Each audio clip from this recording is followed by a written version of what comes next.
But you represent them though. You always so in every we're gonna shoot about 10 We running now.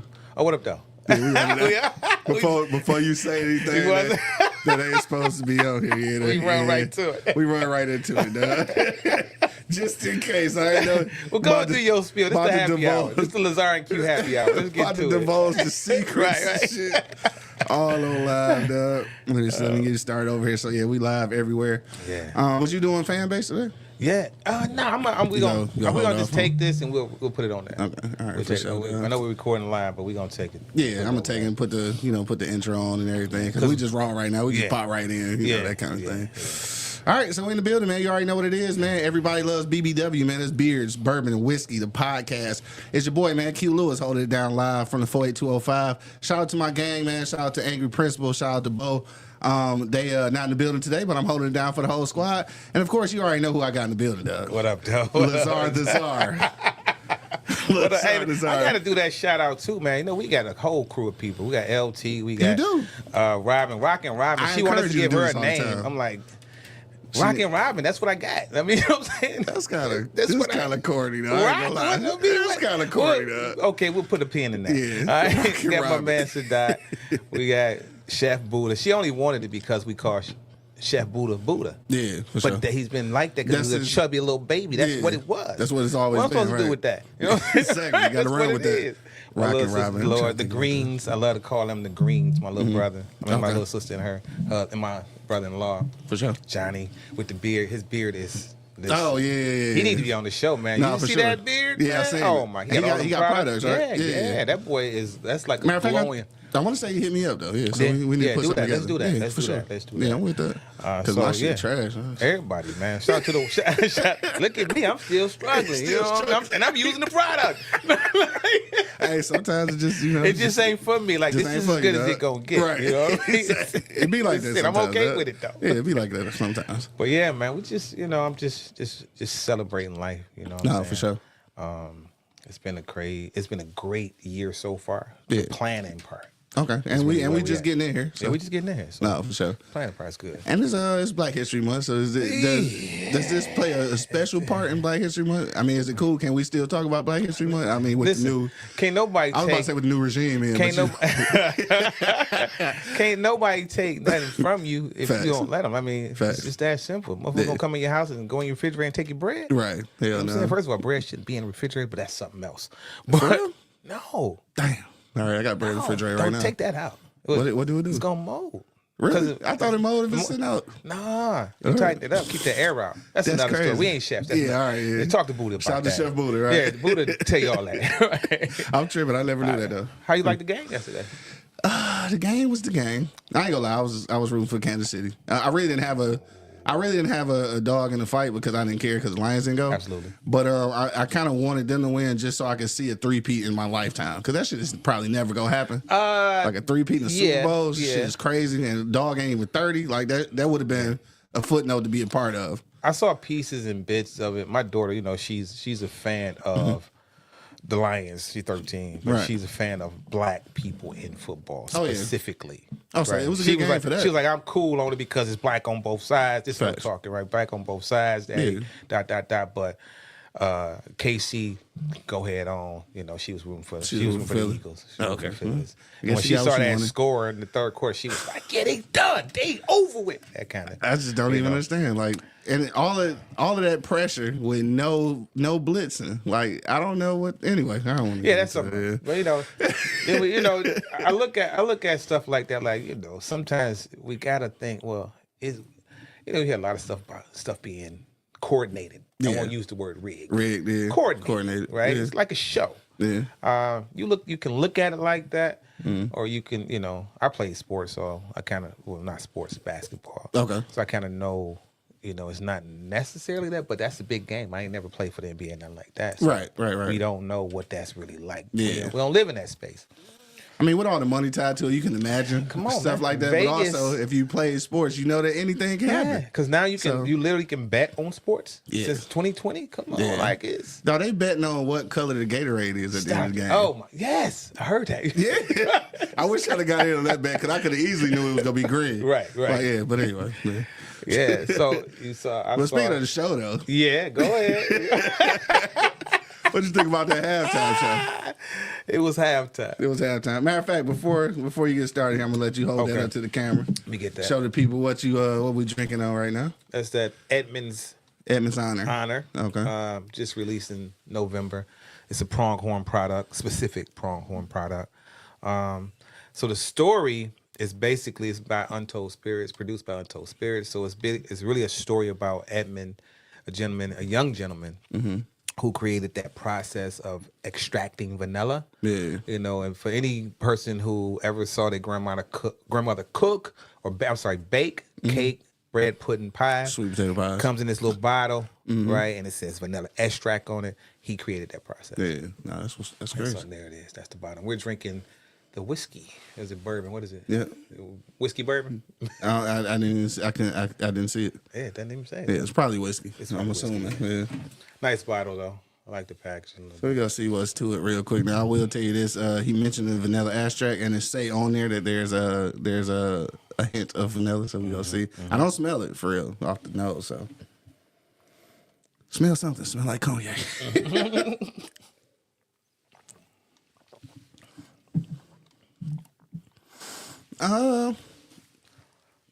Okay, yeah, I taste the vanilla now. It's spice in there though. A spice it's spice in there. That make it a little different from cognac. Nah, right? It's good.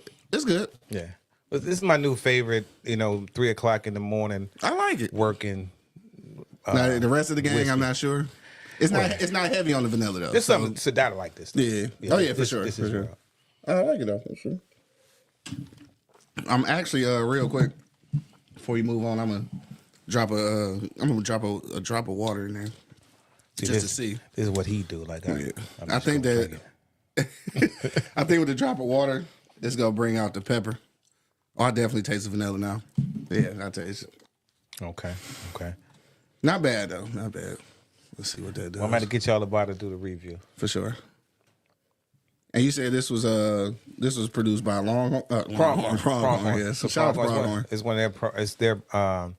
It's actually a pronghorn product as opposed to a pronghorn portfolio. Gotcha. So yeah, they've been talking about it for about a year. Yeah. Oddly enough, which is strange that the drop of water actually brings the spice out. Okay. Anyway, so yeah. So we were talking. I'll get too deep into this. So I'll say this about the halftime show. I'm not a definitive fan of two things. I'm not a definitive fan of motherfuckers beefing on stage. Like when I say on stage, like and taking that beef and making it a thing that we don't necessarily need. Like is and that's just me, right? I think about the content. I think about he's a great performer. I'm not gonna say performer, but he's a great lyricist. Excellent lyricist. I love his work. I'm actually a fan of his first album. Right, I'm actually a fan of a great song that actually took me through some time. It was called "Bitch Don't Kill My Vibe." Yeah, like that was my song. Then the remix with Jay-Z, that was my song. That's your rode that whole summer, right?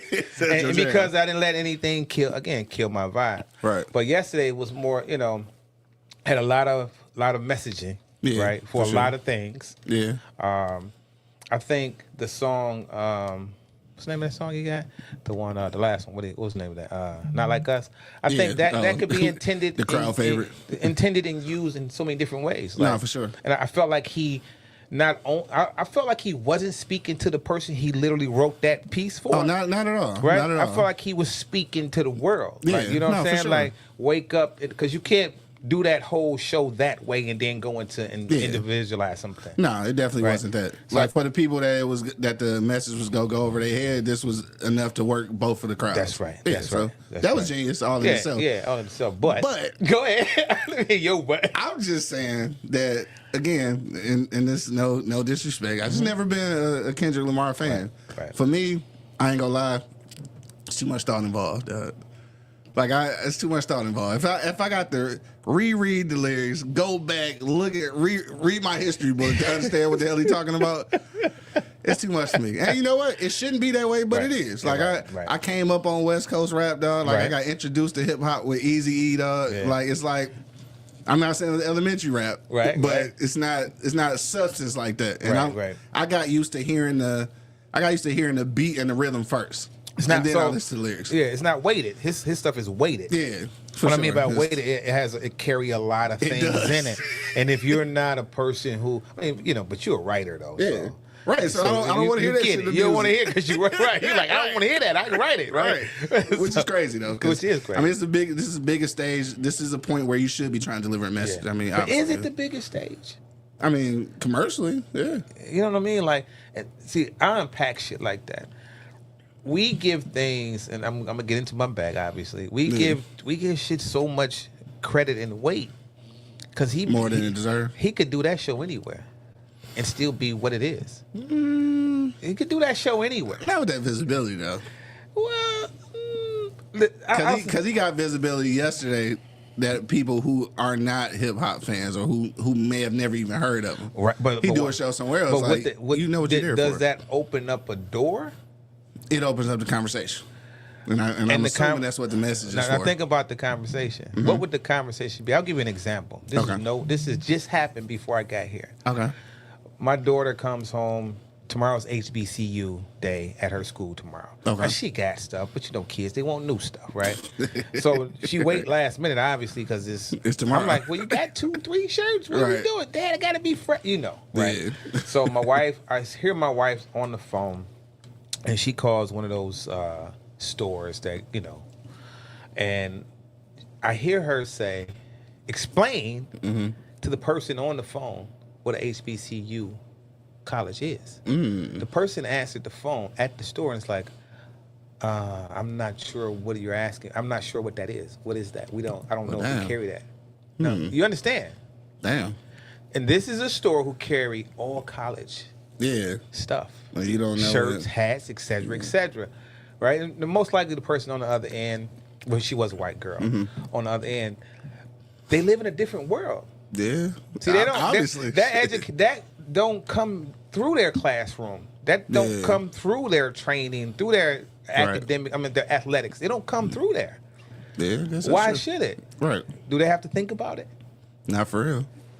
So. Yeah. So again, I can show the world this artist. I can show the whole world, white, black, Chinese, and other, that had never seen him. Yeah, it's an audience there to see it, but you have to think about this. Who you actually engaging with? Yeah, is that message going to resonate with those folks? Yeah. So again, I say, is it really a big stage for his type of product and his type of work? Is that the whole audience? I get what you're saying. Or is it just us being seen on the stage because we were invited to do this work that we already great at? Yeah. Right? And they told us this is the biggest stage in the world. Yeah, is it really though? Yeah, when you say it like that, you know what I'm saying? Right. That's just me though. Right? No, I get it. Yeah, so when you say it like that, I get it. So we have to think about, we create the biggest things in the world. We do. True. Whatever it is, whatever festival, whatever song, whatever dance, whatever blazer, jacket, hat. Even pardon my ESAC. Come on, man. You understand what I'm saying? Like, we make stuff. We fly stuff just off a conversation and turn it into something amazing. Yeah. Now, do we decide? If it's up to us if we decide to move it. Right. Right. So we gotta. So this just me think. Again. Yeah. He did a good job. I give it a C plus B because I'm not into his way of. I'm into entertaining. Yeah. Right. It was. See, that's where I was at with it. I'm into entertaining. It was cool. Yeah. There's a lot of words. A lot of words. There's a lot of words happening. A lot of imagery. A lot of imagery happening. And I'm good. I'm good with that. I'm good. I'm satisfied just sometimes with it. Not for that stage because we may get it, but the rest of the audience may be like, they might have turned the channel. Now on the flip side of that, now watch this. I'm telling my daughter this. On the flip side of that, with everything that's going on in the last 20 something days, is it 20 days? Or is it 30 yet? Is it 30? Already 30? Yeah, 30 now. The last 30 days. One thing. No, it was just 20. Yeah, because it was just the 20. Yeah. Okay, yeah. So one thing for sure. Damn, that was fast. Right. It's 30 days in a year. These motherfuckers writing up shit. This motherfucker wrote a whole book since, right? Yeah, for sure. Whole books EOs. You know what I'm saying? But the thing that we can think about that I can find a little bit of comfort in is when you think about this game and the fans that represent those teams. The fans. I'm talking about the team. I'm not talking about the owners. The fans specifically. When you look next to you and your team and the Eagles won, when them people look next to each other, they didn't see a white guy sit next to him or a Chinese guy or Asian guy. They saw that fan, and in that moment, and for the next 3 days, they will celebrate that together. Yeah, right. It's a concept. No, I agree. Right. We agree on this thing right now. For right now, right now, we agree. Our team won. Our team won. We gonna hug. We gonna drink beers. We gonna sing these goofy ass songs together. Half of them not gonna know. They gonna try to dance. We gonna show out. They gonna try to follow what we do. These are facts. Yeah, no, for sure. For 3 days, they gonna do that. Yeah. And then what? Then you got Orange McGorange gonna get back on TV and create the separation. You know what I mean? Like it's you take that energy, and I'm using that as an example because we know what we can do. It's just like, oh, well, why don't just use the same energy? Yeah. I don't see that person as different in this space.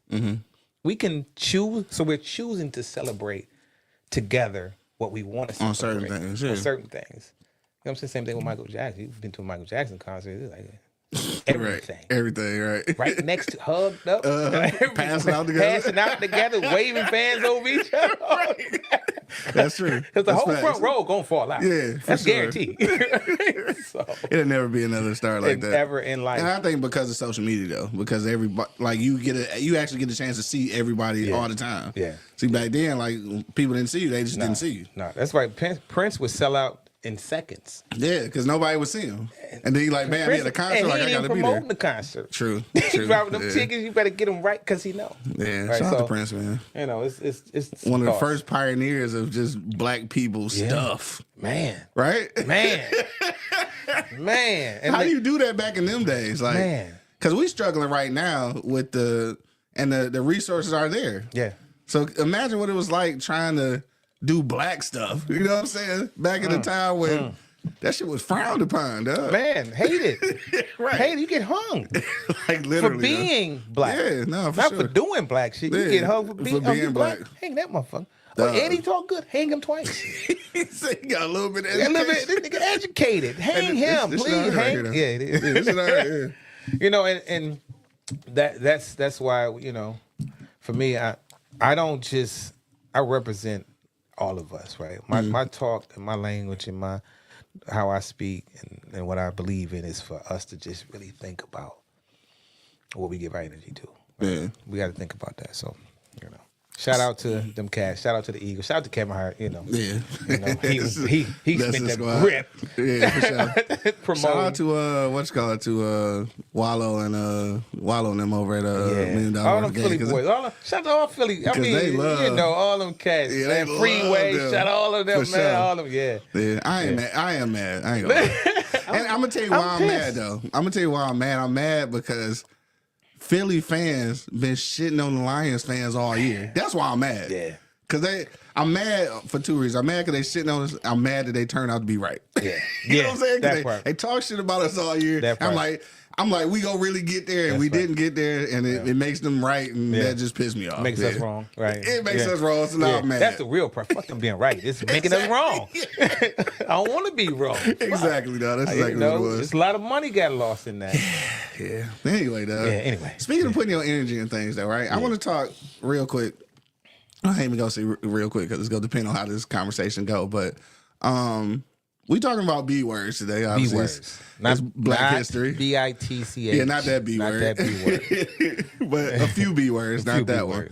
But let's talk about this boycott word, though, right? So, and you talked about putting your energy into things, right? Yeah. So immediately, one of the executive orders that Doug had signed was to roll back DEI efforts, right? Mm-hmm. In doing that, a lot of companies who were getting federal money, you know what I'm saying, mm-hmm. they started to roll back their stuff because like they don't want to mess up their bag. Mm-hmm. It's corporate. I get that part. Mm-hmm. What I don't get though, and I don't necessarily agree with, is I hate to use the word, but the selective outrage of black folks, dog. I love your choice of words. I hate to use that word though because like it's it's starting to get overused. The selective outrage. But I believe it's selective. Like at the end of the day, the DEI programs that were in place, yes, sir, in real life, mm-hmm. didn't really generate an enormous amount of things for black people. Mm-hmm. All right, so that's the one thing. But the second thing is that if you go boycott them now for rolling them back, why was you supporting them before they had anything? So like, why is this super energy? Like, let me shoot this out here now. Like, bro, I'm not mad. Like, I don't want to boycott Target because they rolled back DEI, because even though they did, we still got black people products in there. So guess what happened? Mm-hmm. When we boycott them, they stopped getting money. Now they got a rational idea to say why they getting rid of the stuff off the shelves. Mm-hmm. So now you can't fight it because like now it ain't selling. Mm-hmm. So like it's defeating the purpose. I love how you unpack that, right? I do. I love how you unpack that. But my thoughts are, so what does boycott mean? That means to temporarily say no to something. Exactly. To sum it up, right? Yep. Me, I'm not gonna boycott anything. If I say no, nigga, that's it. That's the end of that, right? Forever. So forever, right? It was a post came across my page, somebody shared with me, and they was like, "We gonna do this for 40 days." I'm like, "Yeah, 40 years and forever." You gotta understand, right. Like one thing, and I'm not like we're not politicians. We right. speak how we live, right? I think when I think about DEI. When I think about where it originated, who originated it, mm-hmm. and why it came to be. Right. It came to be to structure a way of doing to basically to be fair, supposedly. Right. Supposedly, right? Yeah. But the truth is, to me, mm-hmm. this is my personal opinion. My truth is that we can't truly just be upset about something we didn't create. We lobbied for it. We talked about it. Right. We wanted it to be. Yeah. Right. But we didn't. We're not in control of it. Right. And because we're not in control of it, it's like anything. If you're not in control of something, the person in control can disrupt it. Exactly. They can do what they want to with it. They can do what they want to do. And then when you think about those who choose to say, "Yeah, I'm rolling that back, getting that up out of here." Mm-hmm. Did they really want to do it in the first place? No. Right. It's obvious. Because they're just, all they doing is telling you, I didn't want to do that in the first place. If I say, I'm rolling that back, I didn't want to do it in the first mm-hmm. place. Yeah. I was basically forced to do it to some degree, right? I agreed to it because my hands were tied. My hands were tied. Also, I had to check a box. Also, let's be clear, most of those companies got a check for that. Oh, yeah, for sure. Right? For sure. So the check didn't equate to, with the numbers that were coming in. But when I think about the boycott, I'm not boycotting anything. If I'm done with you, I'm done with you. Yeah. I don't need for you to change it and still be the same person or the same company. You're still the same. You're still the same, yeah. It's like, it's like being in an abusive relationship mm-hmm. and that person never sought help or never, and this male or female, or never changed anything. Right. And you say, well, I'm going to go back to Earl or go back to Valencia because... Not Earl and Valencia. You know what I'm saying? Valencia because what? Because they familiar? Yeah. I'm going to go back to Target because it's familiar? Mm-hmm. Or because it's any store? Yeah. Because it's closer? Right. No. I'm going to travel. Mm-hmm. I'm going to stand on what these youngsters call business. On business. Right? Which I hate that line. You hate that? I'm going to continue to do what's necessary, right? When again, I'm not going to focus on what people are saying. What you about to say? What our folks who are taking the lead in mm-hmm. this boycott and choosing to we're gonna stop doing this, or we're gonna take a group of people. Mm-hmm. Listen to this. Okay. I'm gonna take a group of people to Costco. Mm-hmm. What does that change for the people? Yeah. Now, if Costco don't carry, which they most likely don't carry, the abundance of African American products that we most likely can use every day, from soap to tissue, toothbrush, and et cetera, et cetera, et cetera. Right. What does that prove? Yeah. Now, if you're saying I'm going to take them to the black market in Tennessee, where there's over 75 black-owned stores that cover everything, that's different. That makes sense. It makes a change. It doesn't make a change to just say, I'm going to break up with you for 40 days. Yeah. So you know what you missed. I'm going to break up with you and put you on I'm putting you on punishment for 40 days. I put my daughter on punishment for 2 months. Yeah. You know what I'm saying? No, the phone should have killed him. You know, it does. Phones. They don't care about no TV, no nothing. That phone is gonna kill him. That's just a punishment. No, that's a temporary punishment. It's not a fix. Yeah. So and I agree with that, right? And it's something that I actually just learned, and I haven't done any fact checking on this. All right, so I'm not sure if it's completely true, but from what I understand, is that during the bus boycott in Alabama, that there was a black man who presented the idea to let's do our own transit company, and they decided against that, right?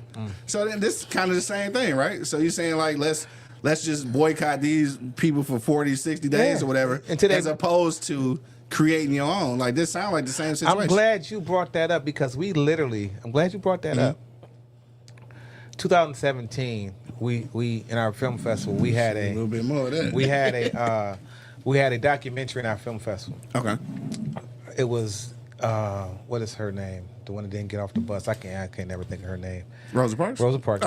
I know. Don't shame me. Don't shame me. Because there was another one before that. Yeah, exactly. Now her name I don't know. Rosa Parks' cousin, Carolyn Green, Miss Carolyn Green, who's from here, Detroit. We had a documentary about her and Rosa. Okay. Right, and she shared. So she's a great person, great woman, but she gave Riley, my daughter, at that time, an unpublished documentary DVD. Right, animated. Okay. Never seen before. Like it never came out. Right. She gave it to my daughter, so we watched it. And what I learned, what I took in, and what Riley took in is that what you said, because they literally established it. Yeah. They had with the station wagons, right? The bike. So we had established Uber system and the bike system that we live in today. Yeah. Then through gambling parties. Yeah.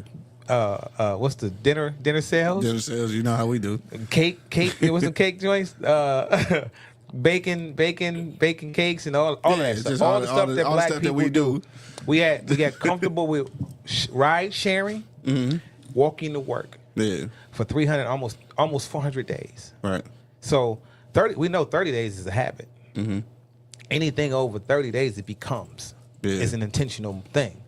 So once you establish something intentionally and it becomes an unconscious thing that you're doing, right? You've done something. Yeah. Soon as they presented, hey, y'all can sit in the front of the bus, they dropped everything. Yeah. Because nobody's listened to the gentleman you talking about. Like, yo, we already in business. Got it. Yeah, exactly. We already good. You know how many people you can fit in the station wagon? Right. 12.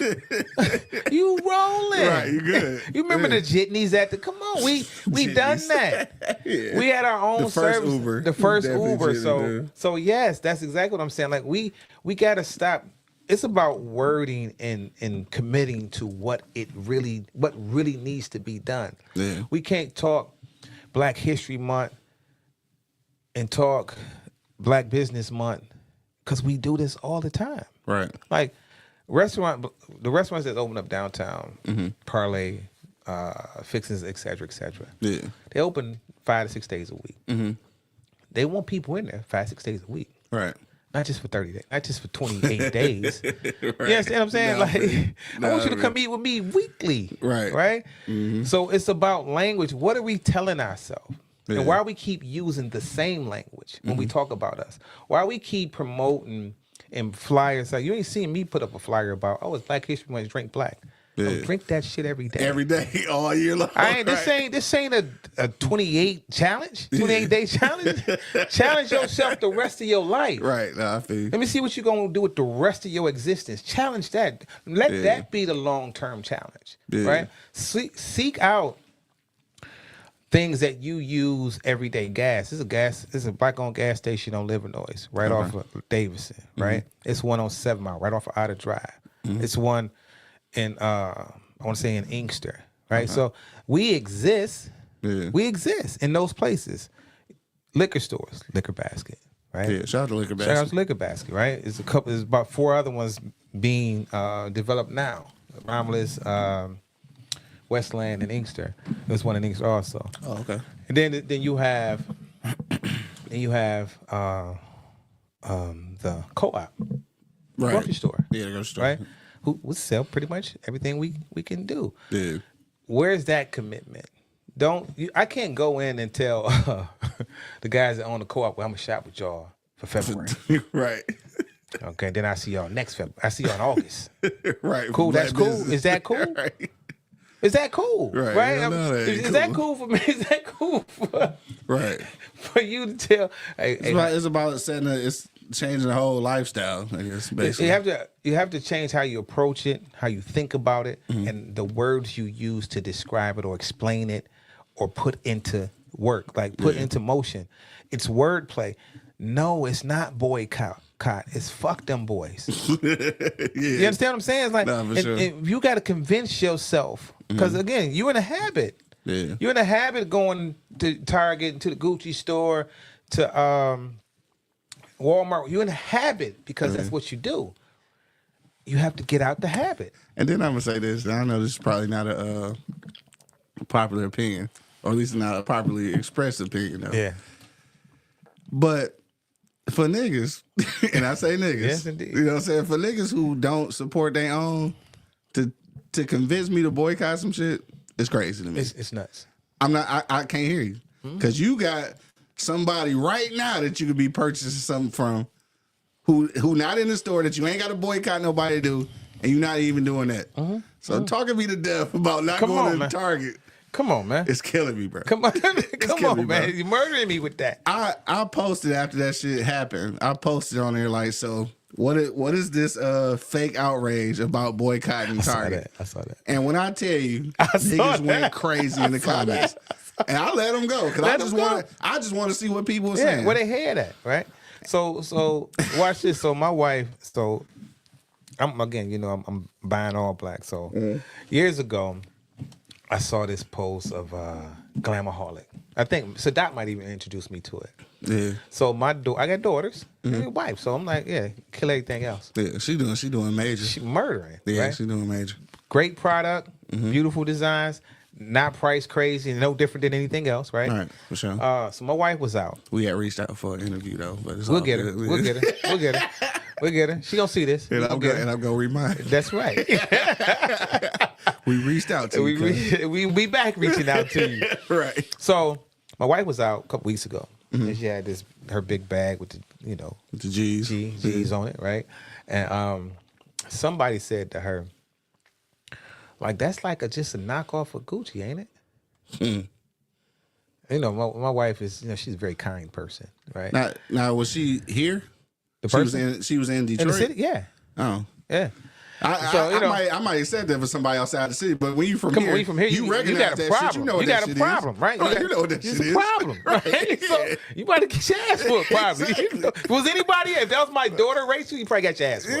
Yeah, that's what I'm thinking. Like, was she out of town? Like, maybe they just don't understand. So my wife just explained to her, like, why does it have to be that? Yeah. It's quality.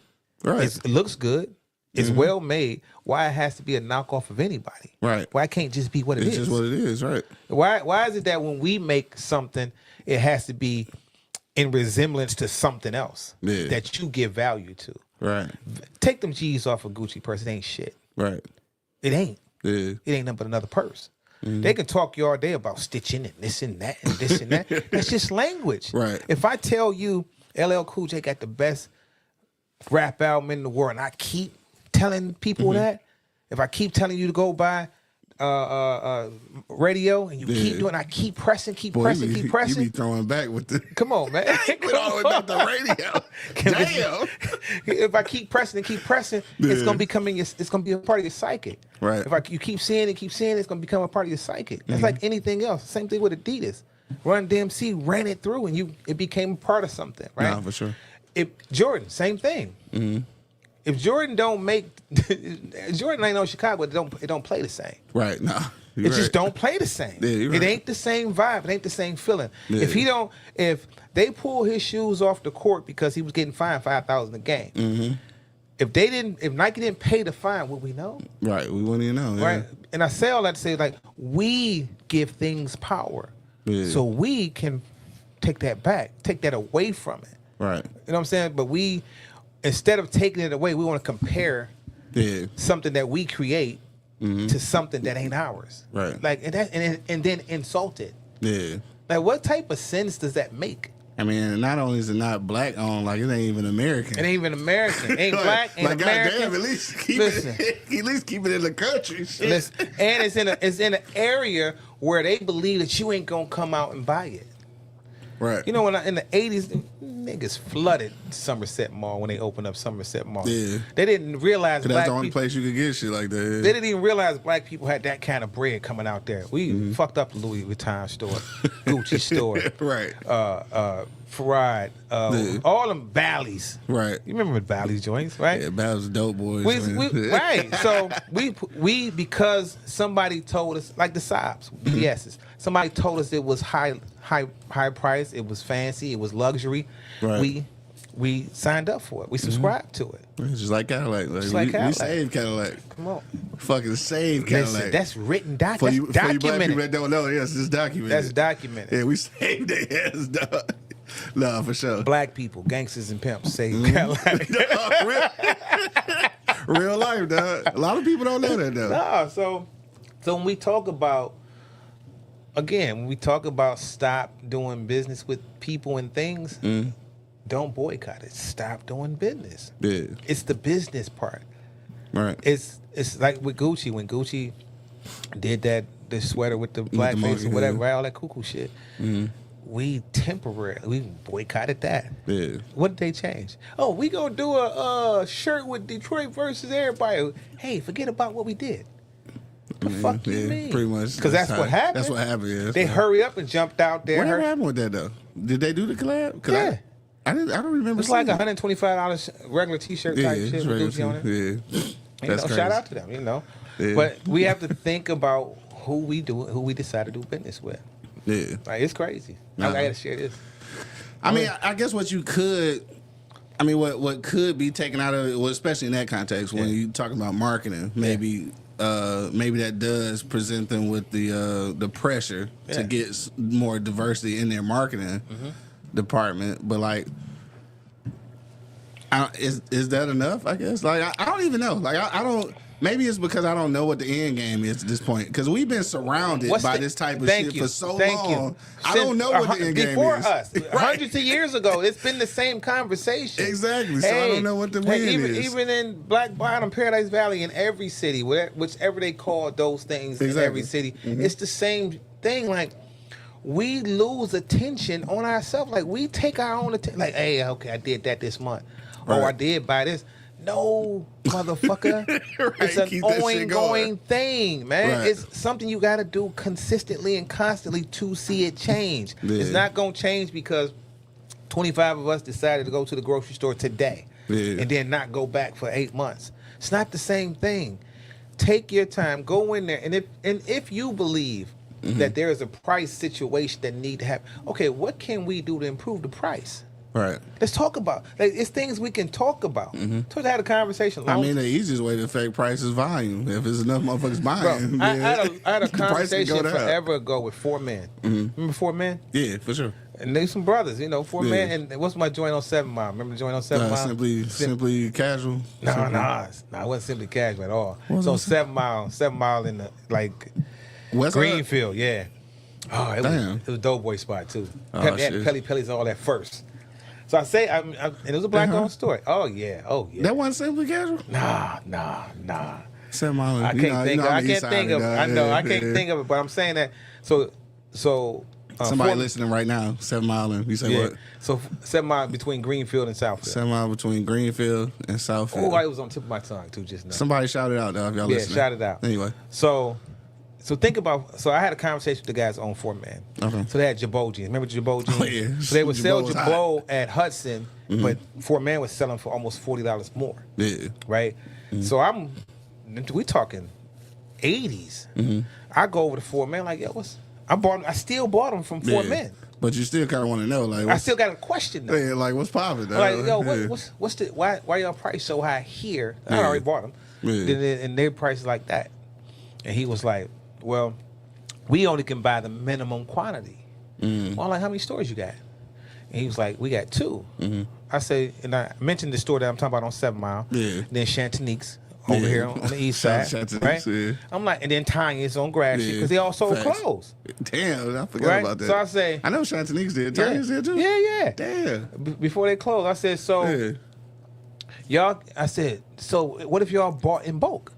See, at that time, I was starting my T-shirt company. Okay. Actually, that was early 90s. And he was like, man, ain't nobody gonna do that. I said, did you ask though? Right. How you gonna say what somebody gonna do if you ain't never come together and ask? I said, and I had to hit. I said, ain't no different than the street, right? If it's 10 of us, we trying to get a whole thing. Yeah, then we go together. You ain't got the whole thing. You ain't got 35,000. You need, hey, my man, come get 7. You get 7. We get 4.5 each. Yeah, for sure. Fucked him up. He like, oh, yeah, I guess it is the same. It is the same. Yeah. Because you don't worry about that there. Right. You just because you need the product. Right. You need the price to be what it need to be in order to get the product. So if you got two stores here, 2 stores here, and 2 stores here, that's 6 stores. Y'all order all at the same time. Right. Now you can get it. Cheaper. You can get it for the cheaper price. But y'all off on your own on some Bobby Brown, ordering individually. So what do you think that is though? Do you think that's a fear thing on our end, or I think that's it's fear, it's trust, for sure, and it's not communicating it. Yeah. It's just not communicating it. I mean, just the fact that nobody had even thought about that is crazy. And I'm freestyling on the spot. I didn't go in there to have a conversation. Right. Just so having I'm paying $80 for a pair of fucking jeans that didn't even look right on me. You know what I mean? Right. So now I got questions. Right. Like, I'm gonna get these motherfuckers, Get home, did not like them.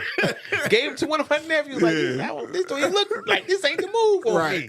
Right? So, maybe because I was just too little, but whatever. But and so I wanted to know, and I wanted to get an understanding because I'm in the business of T-shirts, so I want to know what's your process, right? And what works and what don't work, and what's work. Because y'all been around a long time. Yeah. I love that store. I love those guys. They've been around a long time, and I wanted to get an understanding. Yeah. That's when I learned. Like when our Korean brothers and sisters and our Chaldeans, they don't order individually. They order in bulk. It could be 100 stores ordering at the same time. Yeah. They get major price discounts because of what they're coming. Because you got to think about it. Park Place, Republic, Keg and Wine. I'm just giving you some examples of stores.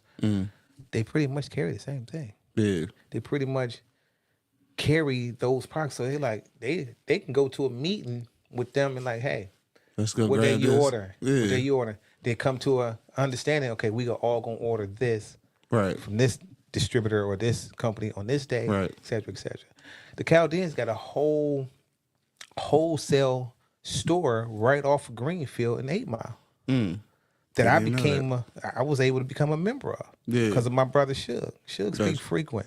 Suge a gangster. He's different. Suge get into places I'm like, how do you do that? Right. What are you doing? And how do you speak in this language? What are you learning this from? What are we doing? Right. But that's who he is. Like I seen shit. Speaking of shit, I just seen him. He was working at this again, this private space, Chaldeans, running the kitchen. Yeah. And when I say, I'm like, they listening to you? Yeah. He's like 24. I'm like, what are they listening? Right. Why are they listening to you? Why are they listening? And he's speaking, hey, move your ass. Yeah. I'm like, okay. Right. But I say all that to say, like, they understand in order to win, we have to do it together. It's collective behavior. I was just going to say, it's coming back. It's all coming back to that. It all comes back to that. For Anything that's successful comes back to collective behavior. Yeah. It comes back to working together for this common thing. Why is that like such a foreign concept for people? It's like, division, man. Right. Sometimes we divide ourselves. Right. That's what I'm saying. It's just in us. I guess it's in us because it was installed. Right. You gotta think about family, and you think about the great times you have with your mother, father, grandmother, grandfather, aunts, uncles. You think about that feeling when y'all all at the park or family reunion. I don't know what family reunions look like now because I haven't been so long.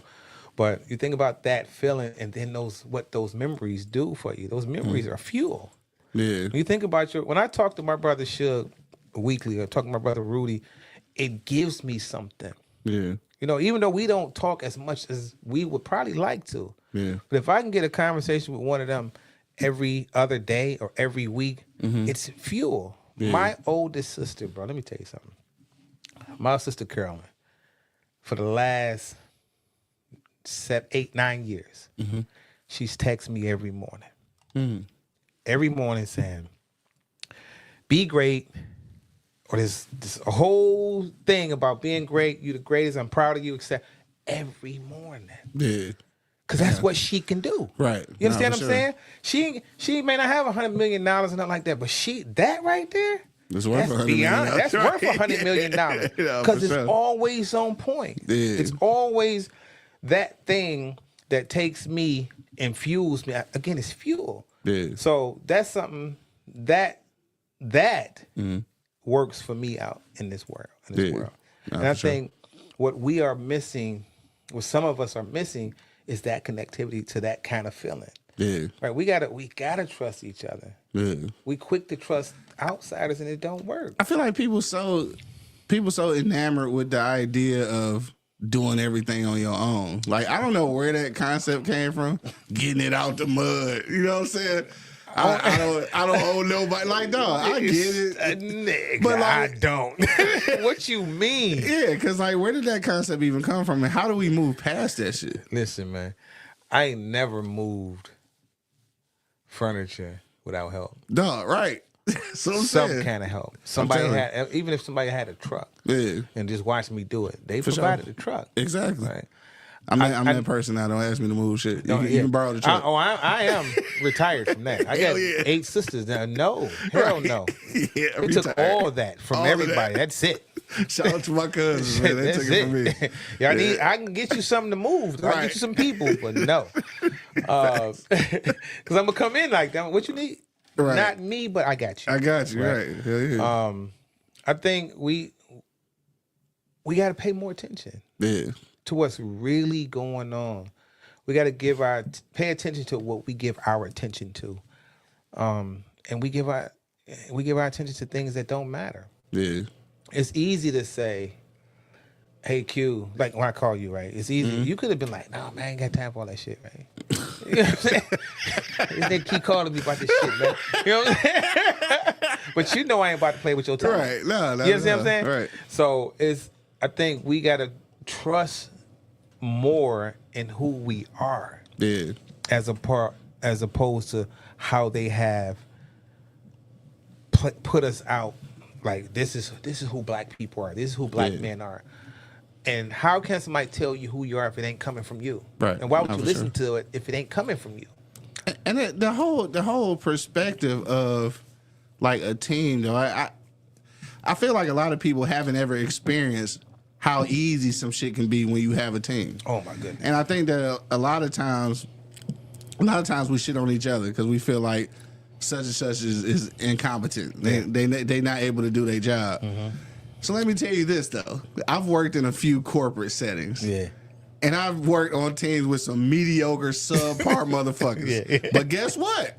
With that team, we still got shit done. That's right. So while you talking about Ray can't do this or Pookie can't do this, like, dog, you know how many Teds and Stevens I work with that ain't shit. That's right. You know what I'm saying? That's like, but we built this team and we did some major shit. Yeah. With some lackluster players. So like, don't shit on people. That's right. Because there are terrible work ethic people from every fucking race, dog. Like, don't act like you're black single people. Race. Yes, every dog. single race. You best believe there are some Jewish guys that I know that talk bad about Ben. Right, exactly. I'm talking about talking to me about it. Like, I would never say this outside against nobody, but this motherfucker is an idiot. But I gotta support him. I gotta take care of him. That's it. And also, we gotta define people's role. Right? Yeah. I'll get my perfect example. I took a whole 14 people to Brooklyn 2023.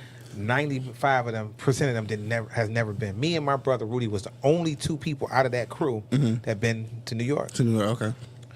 My brother Suge came, my brother Rudy came, and we had a situation with liquor that was 2 hours away. Yeah. It was in Long Island. Oh, yeah. So I gotta go. Yeah. My brother Rudy, Suge holding down the fort. Right. Suge is the kind of person who's hands on. Right. The shit got to be heavy for him to perform. Right. You understand what I'm saying? Like, it got to weigh 200 pounds for him to perform, because that's where his psyche kick in. Right. That's where his brilliance turn on. If it ain't got no weight to it, it ain't turn this on. I feel you. So he don't want to fuck with it. But if it got weight on it, he own it. He's like in the Matrix. He's a ninja by trade, for real. But like a real life ninja? Like for real. Oh, I gotta send you his nunchuck thing that he do online. He's doing it to the perfect beat too. I'm telling you. Never been a ninja in real life. Yeah. We was some martial arts. I see. Yeah, we was in that heavy. He was in that shit for real. So okay, I got you. And then same thing with Sadat. His can't be heavy. Right? It'll turn his power off. Yeah. You know, Robin got to be constant. Mike got to be tech. Yeah. Oh, you on that shit. Yeah. Mike, listen, I be like, Mike, I don't want to hear it. I don't know what you're saying. Just as long as you know. Yeah, because I don't know. He'll what go you're in the camera lens. Yeah, go ahead. That's cool. Right. Long as you know. Right. Long as you know. Because I don't need to soak it up, because I'm not gonna I don't want to know. Right. I just know I'm gonna go to you. Yeah. Right. For sure. My sister Delora. Content nuts. Stay on. I mean, like all day. I'm getting okay, cool. Okay. Right. Okay. I trust you. If I gotta say no to something, right? But most of the time I don't have to say no, because I empower people within their power. Yeah, for sure. I don't have a bad thing to say about none of them, because they are activated in what they can do. Yeah. Right? Not what I want them to do or what I feel like, y'all could probably do more. No. Yeah. It's not that. I think, and that's one piece. You have to accept that person is your dancer. Right. And they hit the flow. Yeah. That person is your singer. That person is your drummer. Yeah. That person is your videographer, your photographer. This is who they are. I mean, the hard part is a lot of people don't know how to identify those things. Yeah. And that's the unfortunate thing about some people in leadership. Like, some people in leadership don't need to be. Yeah. And I understand, I understand my role in shit, because I have lanes where I'm in leadership and I have other lanes where I'm the soldier. I understand that. That's right. And you gotta know that. You gotta know. You gotta and be okay with it. Be okay with it. Yes, you can't be upset about that. Facts. You gotta be. Listen, man. When my wife instruct me, I got a whole different hat on. Yeah. I got a whole different pair of gloves. Because I get it. You get it, right? I get it. I understand. It doesn't take away from me. Right. Right. It just add value to what we doing. If I'm able to, if she says to me, well, we got to set this up, I'm in setup mode. Right. I go there, right, as opposed to leading. Yeah. I go there and set up. Like, even the whole squad, they go. Listen. This crew, man, they transform. They'll go from what they great at to turn on to put the t-shirt on, roll up the pants legs, and get to something else. Yeah, for sure. Because collectively, we understand. Yeah. If this is going to be successful, it's all hands on deck, and there is no, and there can't be anything in the way. No, and what was lovely about that situation last week, was like when I came to set up, because I got there before Angry Principal. I came to set up, and it was so many people from your team, the collective behavior team, because everybody had t-shirts on, making sure I was all right. That's right. Did you need something? That's right. You know where the plug's at? That's right. Did you find the food? Like damn. I just got here, bro. Like, thank you. Like, good looking. That's right. But like, yeah, so I get it. You're right. And everybody's when everybody is on the same page, like things work so much better. So you don't have to worry about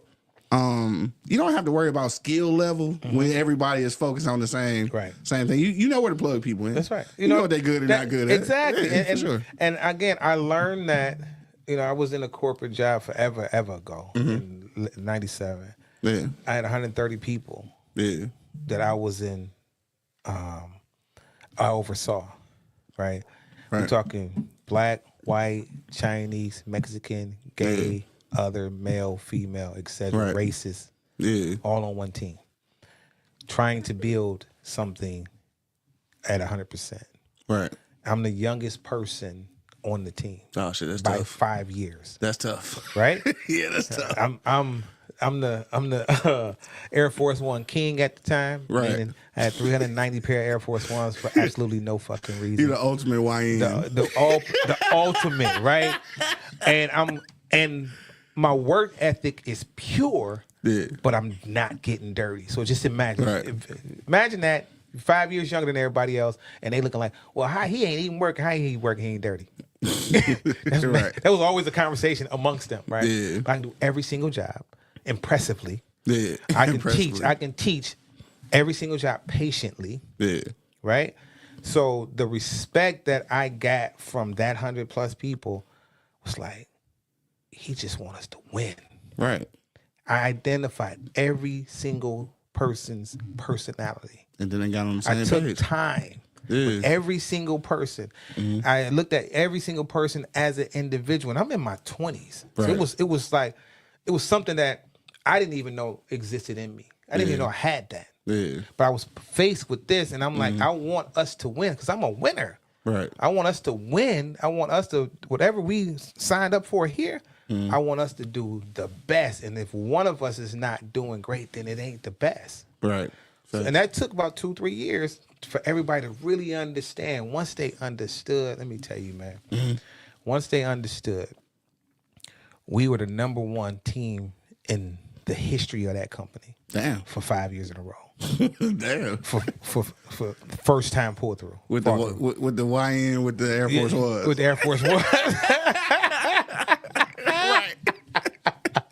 You know what I mean? So I took that behavior, I took that way of working with people and just start paying attention to people that I decide to bring in that square, and we decide to, when we make a decision to work together to whatever the capacity is. Right, for sure. I was like, okay, let me use that. Let me make sure I know who I'm working with, because you want to know who you working with. No, for sure. You want to know me, right? Yeah. But just making sure I know who I'm working with. For sure. Portia Day checking in. She said people react to respect leaders much more than managers. Yes, indeed. Yeah, that's for sure. That's the truth. Yes, indeed. And so I got a question about that though, and this is kind of off script and shit. I mean, not script, but like off the pattern we was going.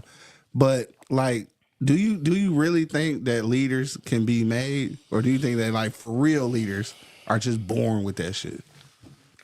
I can't say slow down and let the leader lead. Yeah. Right. Word to daddy, indeed.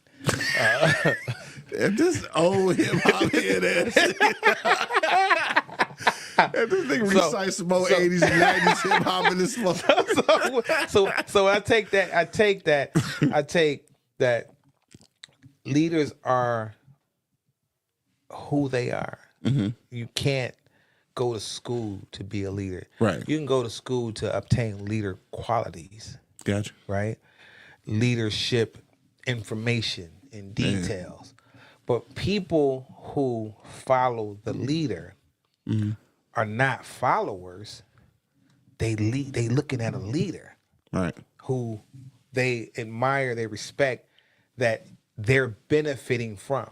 For sure. To whatever capacity, be it knowledge, whatever it may be.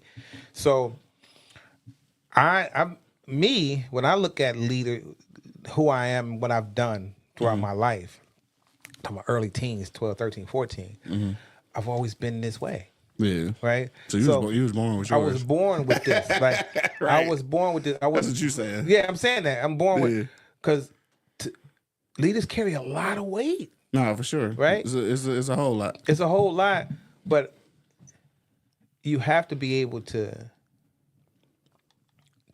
solve. Yeah.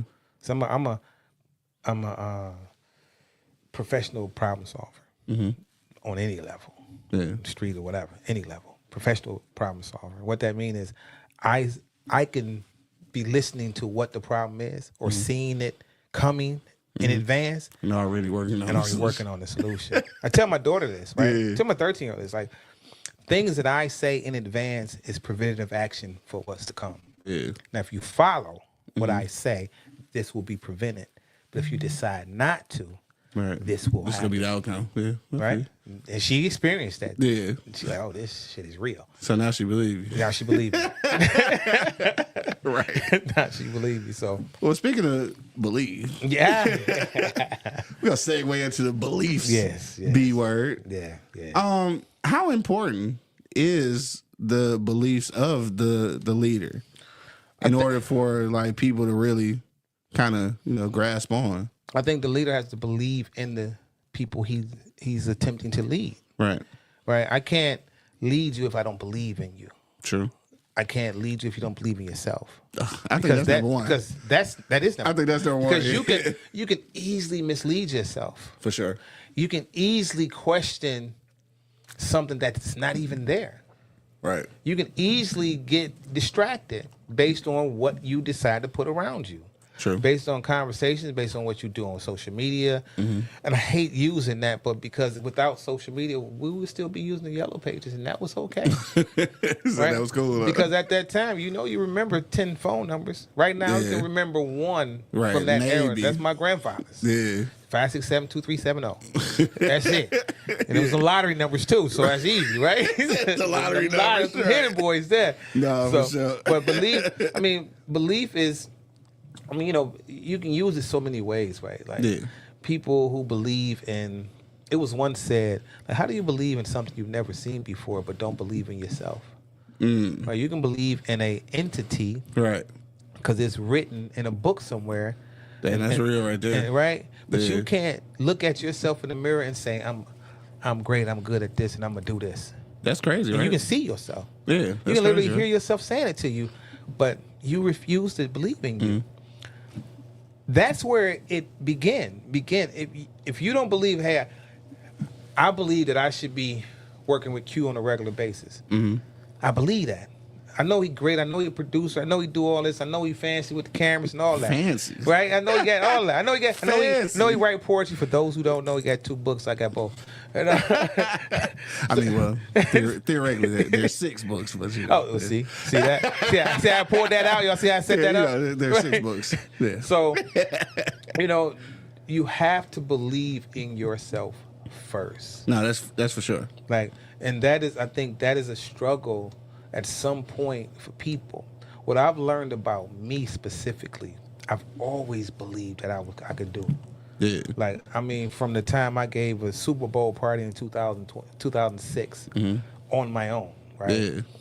That's when it was here. That's when it was here, right? Yeah, for sure. Nobody thought, like, how you gonna do that? Yeah.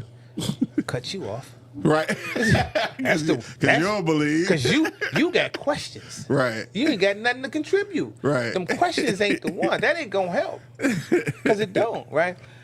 In my mind, when I did that, and I can give you this because this is how this is fuel. That I take what I've done and what I believe that was something great that I pulled off in my career, I take it and use it as fuel. Yeah. What was my state of mind when I did that? My state of mind was unconscious belief. I absolutely was in a knowing. Yeah. From September 22nd of that year, of 2005, 22nd to October 15th, I visited this place and did research. Yeah. Again, the place that I had, it was downtown, it's called Pure. Constantly, back and forth, doing numbers. This is just me understanding what it takes to get the result. Right. Right? Did I know who I was going to highlight at the show? I had no idea. What I did know is I had people. Right. I had access to Def Jam and other people, right? Yeah. I'm like, they're already going to be here. Make something move. I can make something move, right? Yeah. The guy at the club, he was like 70,000. I'm like, absolutely not, nigga. Yeah. Absolutely not. There's no joke. He said, I say, listen, man, I done been in here. Again, that's because I did the research already. You struggle to get 10 people in here on a Saturday. Right. I know your business already. Right. So I know how to approach You're not going to hit me with the 7. You're not going to hit me with that. No, so what are we going to do? I said $2,000 down on the counter. He talking. See, I know how the mind work. He talking. I can tell he's starving. He talking. He touched the money. Oh, we got a deal. Yeah. He like, what you mean? You touched the money. Right. That's your money. That's your money. We got a deal. I gave him. I said, I'm gonna give you $10,000 total. Yeah.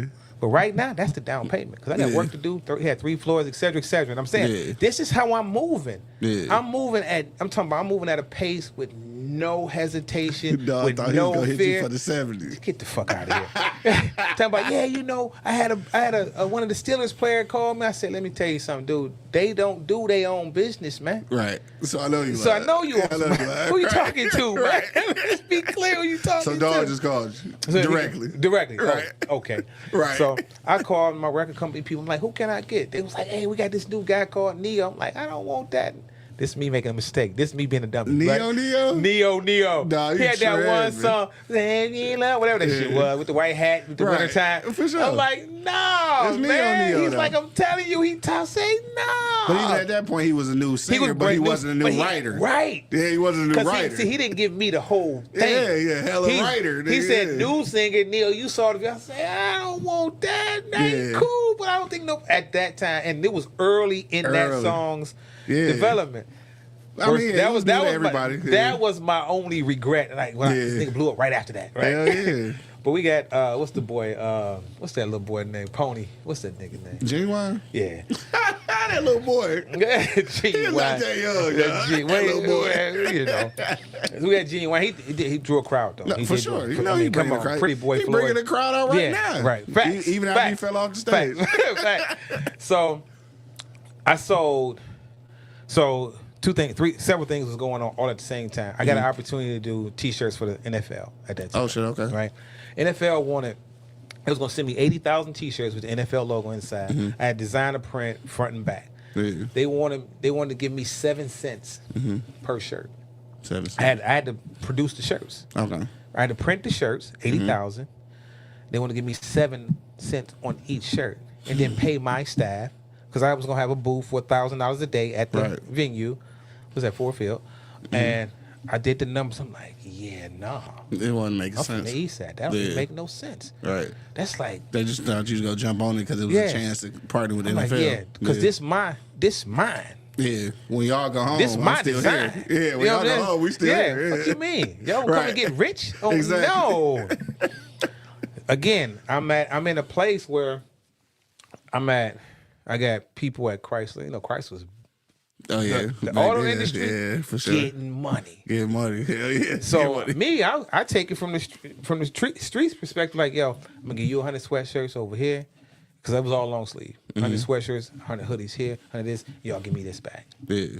This one lady over at Sterling running through 200 a week. Damn. 200 sweatshirts a week. I made $18,000. Dog turned the motherfuckers. I mean, listen, turned the assembly plant. No, I'm sorry. Now let me rephrase. I sold 11,000 sweatshirts. Yeah. Right. Right. Paid for the party. Got Genuine taken care of. Yeah. Cars, everything. My sister had just started. My sister Misty had started an on-demand car service. Yeah. This before Uber. Right before Uber. So we running the play. Yeah. And I'm doing this just unconsciously. Like, yo, this is what I think it's supposed to be. Fact. And it was that. We had all 3 floors. BMF came out. All 100 of them dudes. And I got to tell you, this was a funny story. That's before the indictments. Right before. Right before. I was going to say right before the indictments. Right before. So they came out deep. And I'm like, so I had 3 floors. And we had the tickets were like credit cards. Okay. I know I'm telling you this story. I got to tell you this story, right? So you can get an understanding. Yeah, for sure.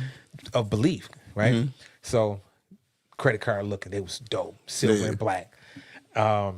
So they come in through the back. So one of my guys, Remy, who owned a liquor store on Grand River, he's like, yo, it's a bunch of dudes coming through the back door. The owner was letting them in. I called him off at the top of the stairs, like, what's up? Yeah.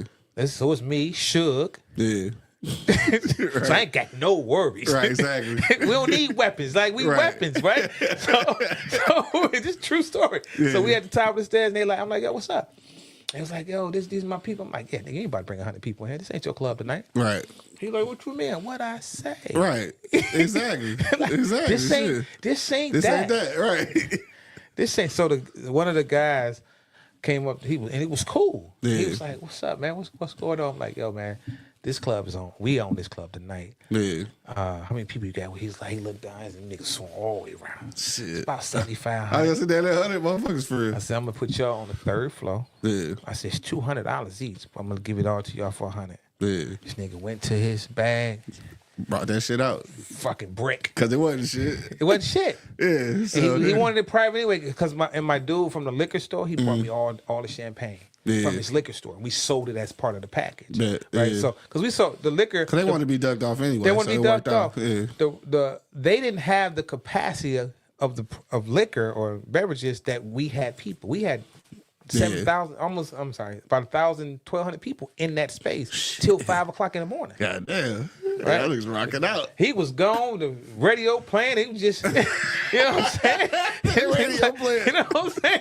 DJ on automatic. So did we make a lot of money? Mm-hmm. Nah. Yeah. It made some impact, though. No, it for sure. got done. Yeah. I can say it got done. People had a great experience. Mm-hmm. It was a lot of money moving. It was a lot of money moving. A lot of money moving. A lot of money moving, right? And people don't understand that a lot of money moving can equate to a lot of money earned. And there's a lot of people. Listen, I got 9 years ago, somebody on Facebook sent me a picture of the card. Oh, they still had it. Yeah. Because it was a keepsake. Right, nah, for sure. It was literally a plastic credit card style. Yeah, right? you ain't even got one. Nah, I wish I did. Right. I wish I did. But so I say all that. That's how much I believe. Mm-hmm. I believe that I could do it, so I did it. Right. I believe that we could start Taste of Black Spirit, so we did it. We believe that we could do it in Brooklyn, we did it. Mm-hmm. Miami, we did it. Houston, we did it. Yeah, no, because sure. we believed it. Yeah. Did we go in with uncertainties? No. Yeah. I was absolutely certain that we gonna get it done. No, the reason I know that's true is because when you first came to me with this concept, I was like, "Oh, all right. Well, we go pull up." Hey. I didn't quite understand still. Yeah. Like you told me, like let me go see. So then when I went and saw, I'm like, "Oh," and then the second time I was like, "Oh hell no!" So you knew this a long time ago. Right. I'm just the light bulb just not going off in my shit. You been new, like, right. I got it now. I see. Right. Yeah. So our next step is getting. I was talking to a young lady who does work with this app called Eat Okra. So Eat Okra. They came to Brooklyn. Right. The owner came to Brooklyn. So their mission aligns with our mission. Okay. And we were talking today. And she was like, well, what do you see us doing to help, to assist with, to collaborate with Taste of Black Spirits? Yeah. I said, what I want to see is 2+ million people tap into the website, right? I want to see that. I want to see everything we do to be sold out, because if they tap it in, they're getting information. Right. If they're getting information, they're getting educated. If they're getting educated, they're sharing it, right? And then then they're thinking about it. And then they're like, hey, let me look into that. Right. Now, those out of that 2+ million make it to the event, lights, cameras, action. Right. It's a constant flow, right? For sure. They're going to share it. Then those people who like, damn, I missed it. Oh, damn, my ticket sold out. We want you to experience that. We want you not to experience just the grand tasting, but that education piece. Right. So you understand why the day 2 is what it is. So you understand why that exhibit with those brands and those products is important. Right, because the liquid thing wasn't a thing at the beginning. Liquid. We started liquid. Nope. Right. We started liquid 2022 September. Right. September 2022. Yeah. I think that's it was at the Charlie's Right. Yeah. Yeah, that's major. Yeah, and we had, and again. That's just. I'm sorry for people who might not know what liquid is. Yeah, tell them what liquid is. So liquid is our kind of like our series of panel discussions where we have conversations with brand owners, distillers, distilleries, distributors, major retail, those folks who can contribute to the growth of a product. Right. Right. And not only that, so we also include capital investment folks to, in that room, etc. to help. Again, it's about getting that brand to a space and to a step where it can grow, it can be seen. Because if you're not seen, if nobody sees you, they're not going. Right. They just don't see you. No, for sure. So our goal is to make sure people are seeing you on a constant basis. And when it comes to business and just any business, not just spirits business, being there's two things that's got to happen. Like being in a room with certain people is a necessity. Like that has to happen. But you also need to know what to do in those rooms too. Yeah, man. So and this is one thing that I suggest, because that like liquid is available, like these sessions are available. But be prepared when you come, though. Be prepared. Like, because I don't want anybody to waste the opportunity. Yeah. You know what I'm saying? Because like you don't want to be next to somebody and blow it. No. Because you might not get it again. No, you might not get it in. You might not ever get it the again. The moment is the moment, man. It is. And in that time, you gotta be certain of what it is. For sure. Right? If you want change, you must change. Fact. You seek it. Mm-hmm. You live it, you think it, and it will change. You can't want change and do nothing to change. Right. No, for sure. And weep and wallow and whine and worry, that don't work. Yeah. That was a whole lot of W's just It now. was. I felt like you did it on purpose. Like, I didn't know. Maybe you came with that, I don't know. Like that was what you kept in your back pocket. Like I'm gonna bring that shit out. But like also too, like even if you go to multiple ones, I think it's still important to again get something different, bring something different the next time. Like, and I think again we talked about this off camera, and shout out to Steve-O and shit. I want to bring this up because I think it's important. Yeah, it is. Right. It is. So with his brand, and I can't ever pronounce it correctly, though.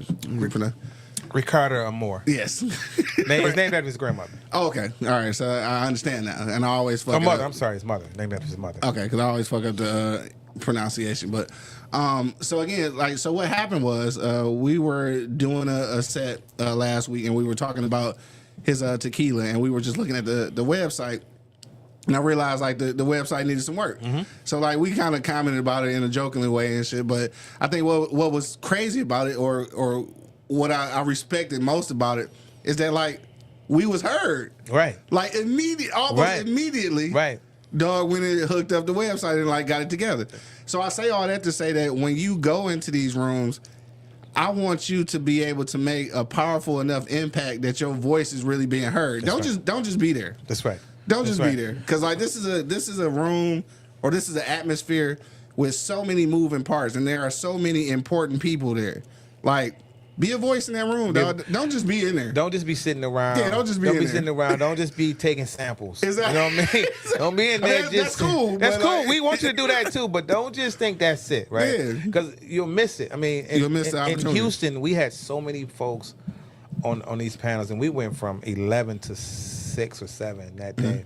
There's a lot of, and we didn't have enough audience for all those that great information. Oh my! Yeah. Listen, man, I'm glad we recorded most of it, but that information can take.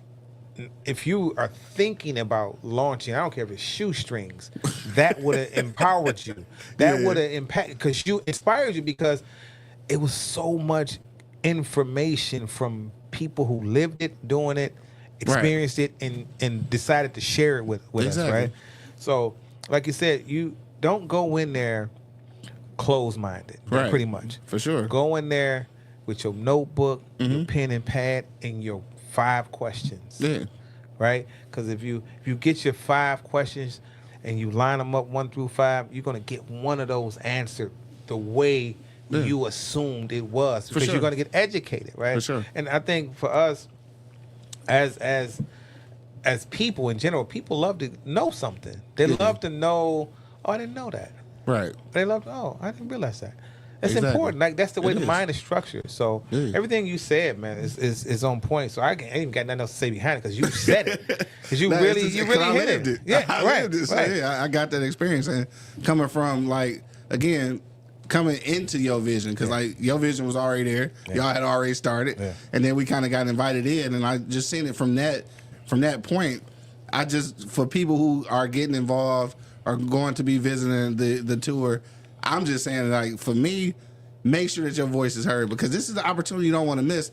You go learn some stuff, and I'm saying, like, even if you're not launching a spirit, anything that you're doing is probably tied. It's going to be. This. Yeah, you know what I'm saying? So like, whatever you're doing is probably tied. Black. If you black, you are tied to this. You understand? Right. If your melanin is this that you see in these two cameras, right, you are tied to this. That's it. The door is open. You don't need to apply, nigga. Right. Your card is the card. Your face is the card. That gets you in. And what I'm saying with that is like, make the decision to actively be black. Yeah, for sure. Right? Make the decision to say, well, my blackness means this. Right. Because I can share my blackness means everything you see me do. Yeah. Every place I eat, everything I wear, every person I decide to develop a business, personal, friendship, relationship, collaboration, it's all intended because we're connected that way. Like I'm intentionally like, all you have to do is look like us. Right. Because I know what we are capable of doing. I've seen us do our thing across every industry. Then we get in the door and do something with it though. You know what I'm saying? Do something with it. You know what I'm saying? Like, don't just take the ball though. Don't take the ball because we all got a shot. Yeah. We all got a shot. It's just activating that shot. And I think that's what we got. We got to encourage our people who are right there. Right. Like, oh man, and they still teeter-totter, scared to come off the porch. Yeah. You know what I'm saying? Oh, it's a pit bull. Yeah, that nigga like 4 miles away though. Right. But I know he gonna come this way. But you driving. All kind of excuses. You understand what I'm saying? Yeah, all kind of excuses. Well, it's raining. But you driving. Right, got the windshield wipers on. Got the windshield wipers on, You can see. You can see. Right. Move the distractions out your way. And sometimes those distractions are you. Sometimes it could be the person you with, and the person you with may not intend to be. They just scared too. Yeah, again, most of that I feel like is fear based. Like it just really is. And for some of us, and I've fell victim to this before, is the fear of success. Sometimes you feel like you see the success right there, and you're kind of scared to do it because I guess maybe you never experienced it, so you don't know what to do with it. You know what I'm saying? Like for real, like that's really true. That's a true statement. Like damn, I could probably win on that, and shit, I don't know what it feel like to win. So maybe I better listen. Stay back here. That brings me to some off script stuff. Me and my daughter. First of all, I want to celebrate my 13-year-old because she got to really understand what it feels like when you put all your energy into getting something done because it has a deadline and it's a challenge and it's 2-3 things you got to have done before this time. Yeah. And that's it. Right. Because that's all the time you got. So she does this project, she had math and she had science and she had something else all in the same day had to be turned in. So she was up to 3 in the morning and got back up at 5 and still made it to school and all of that, right? Yeah. So she was exhausted when she came home. Exactly. But through her exhaustion, she picks up my phone because I get her grades on my phone. A+. Yeah. 100%. Yeah. And she was like, it was weird today. My teacher, she just hugged me and was like, Riley, you doing great. I'm like, and she's like, I'm tired. Yeah. And talking about she was really tired. She literally sat around for 2 days, right? From that Friday. And I say that to say she really understands, she's like, I get it. I get it. What I put in is what I get out. Facts. Plain and simple. You know how many adults never got that? Man. Haven't got it yet. Right. What I put in is what I get out. This is the results of your hard work. Facts. And that's in anything. Yeah. What are the results you're looking for? Look, I tell people this all the time. This is about corporate America because we got to an age where a lot of people been working corporate jobs for a little while. Yeah, I might as well since you insisted. But they've been working corporate for a while, and now they're getting offers and getting easier jobs and shit like that. And I got a couple of homies that got jobs that they felt like it's almost like cheating, right?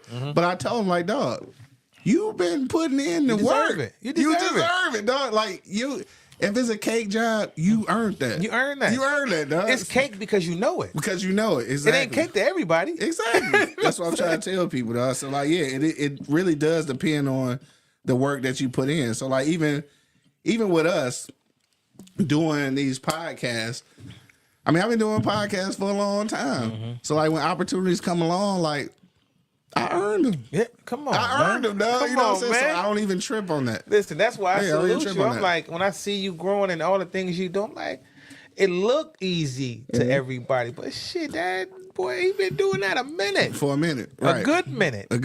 Before I even know you. Like, I know when I met you, 8 years ago, 9 years ago. That was a minute ago, but you was doing it before then, right? For sure, right? So yeah, I mean, I think people just need to believe more in what they are truly capable of, because we've seen it. We see each other in Jay-Z's, in LeBron's, in Robert Smith's, in so many different people who are representing the talent of black people. I don't think I ever asked you this, or if I did, I don't remember. But where did you get this from, though? Like, where did you draw your inspiration from? Because you just spurned off a bunch of names. For me, where you get yours from, dog? Listen, man, I got so many people. Yeah. First of all, my mother was like, she was a little 5'2" gangster, you know. And I say that gangster's preacher kid. Yeah. All of my aunts and uncles, like 19 of them. Yeah. But my mother in general, right? She had no fear. Yeah. She opened up a. So first of all, she used to do these garage sales. Okay. Like on a regular. So like, entrepreneurship just all in like, where you getting all this from, ma'am? Yeah. We selling all our shit? Like, excuse me, ma'am. You gonna sell all of our stuff? Where you get this inventory from? Y'all don't play with these toys no more. Wait a minute, though. Hold up. Let me look through it. Right? So she would, again, yard sales.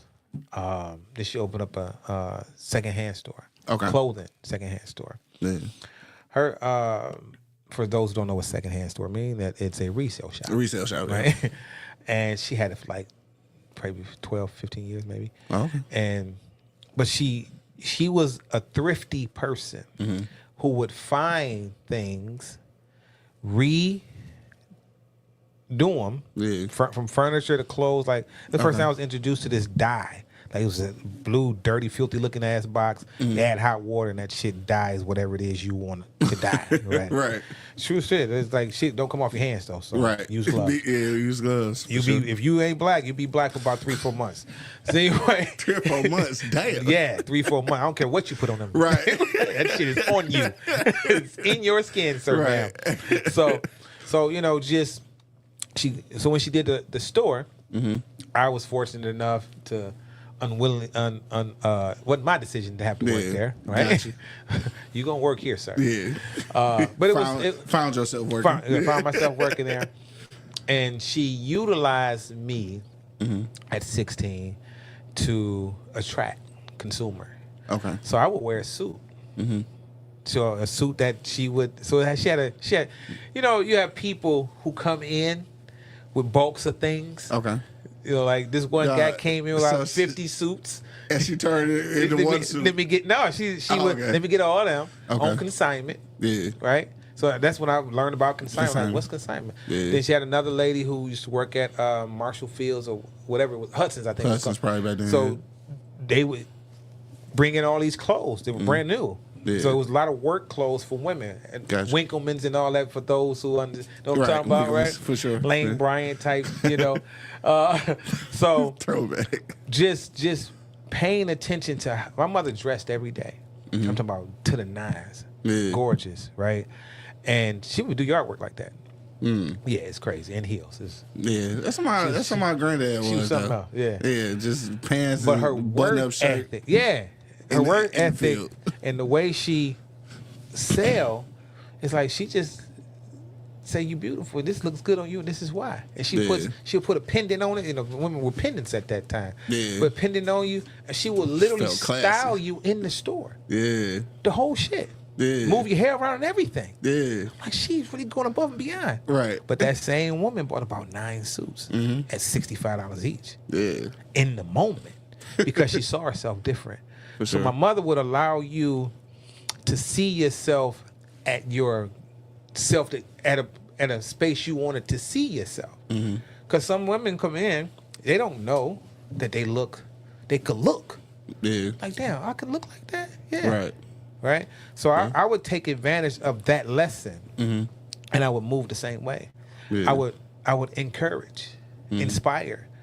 I would compliment constantly until it became a natural thing. And when it became a thing that men and women, my brother look good, or you turn around like this, tighten this tie up, boom, this tie go with this.